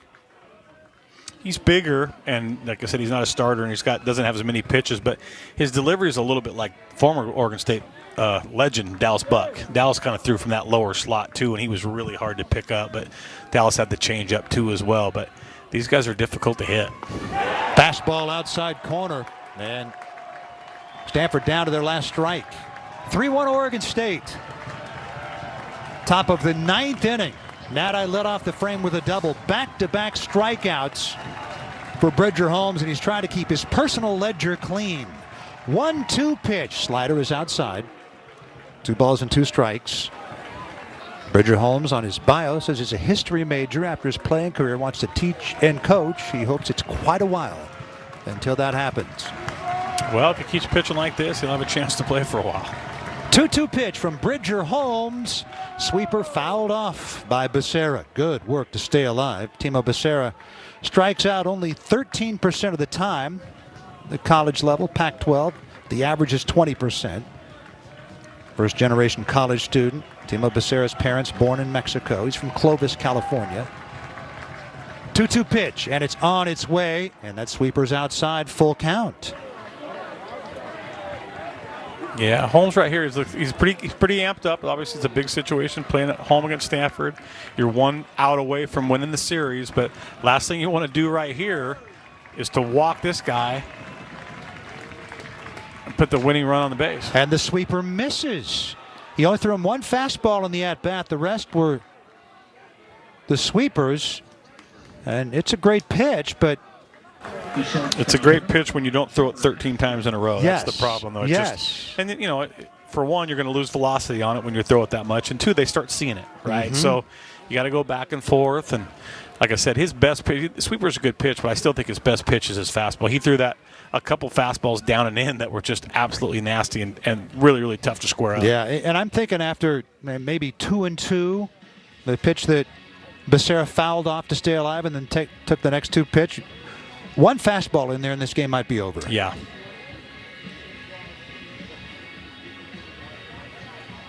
Rich Dorman going out to talk with him. So the tying run's on base. Jimmy Nada, the runner at second. Stolen 3 out of 5. Timo Becerra, the runner at first, stolen 1 out of 2. Just in case you're wondering, as Trevor Haskins, the shortstop, comes up. Haskins hitting .275 coming in. He's 1 for 3 in this game, and he has a pair of home runs. And he's 8th in the Pac-12 in doubles with 10. A 2-bagger could tie the game.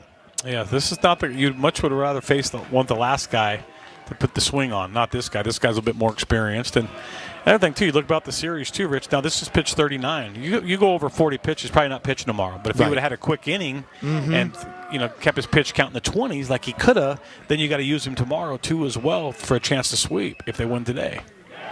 There's a sweeper in there. 1 ball, 1 strike. A back-to-back breaking balls to start off Haskins. Holmes does give off to me, Rich. He's the type of guy that wants to pitch tomorrow, too. That doesn't mean he gets to. No, but he'll want to. I mean, he's one of those guys that wants to. You bet. Fastball in there at the knees, and again, Stanford down to their last strike. See, that's for me, Rich. That's just as good a pitch as a slider. Absolutely. I love that pitch. I think there's more in action. It's pitches at the bottom part of the strike zone. Got a good 2-pitch repertoire. The 1-2 pitch. Sweeper, he got him. And Oregon State hangs on to win 3-1. Bridger Holmes, 2 1/3 innings to pick up the save. This crowd that braved the elements and the rain the last few innings will go home happy. Holmes ends up striking out the side in the 9th inning, pitching around a double and a walk. And the Beavs win at 3-1. They got out hit by Stanford 8-5. It is a solid all-around game for Oregon State, and they're now 8-0 on the homestand. They've won 22 consecutive home games going back to last year, too shy of a school record. Yeah, 19-0 this season, Rich. They're playing great baseball. We know about the offense, but I'm telling you what, pitching was the story of the game tonight. Great stop by Matz, and nice job by Holmes to finish it out. For our producer-director, Joey Bally, for Donnie Marbut, for our entire crew, I'm Rich Burke. That's it from Corvallis. Oregon State wins it.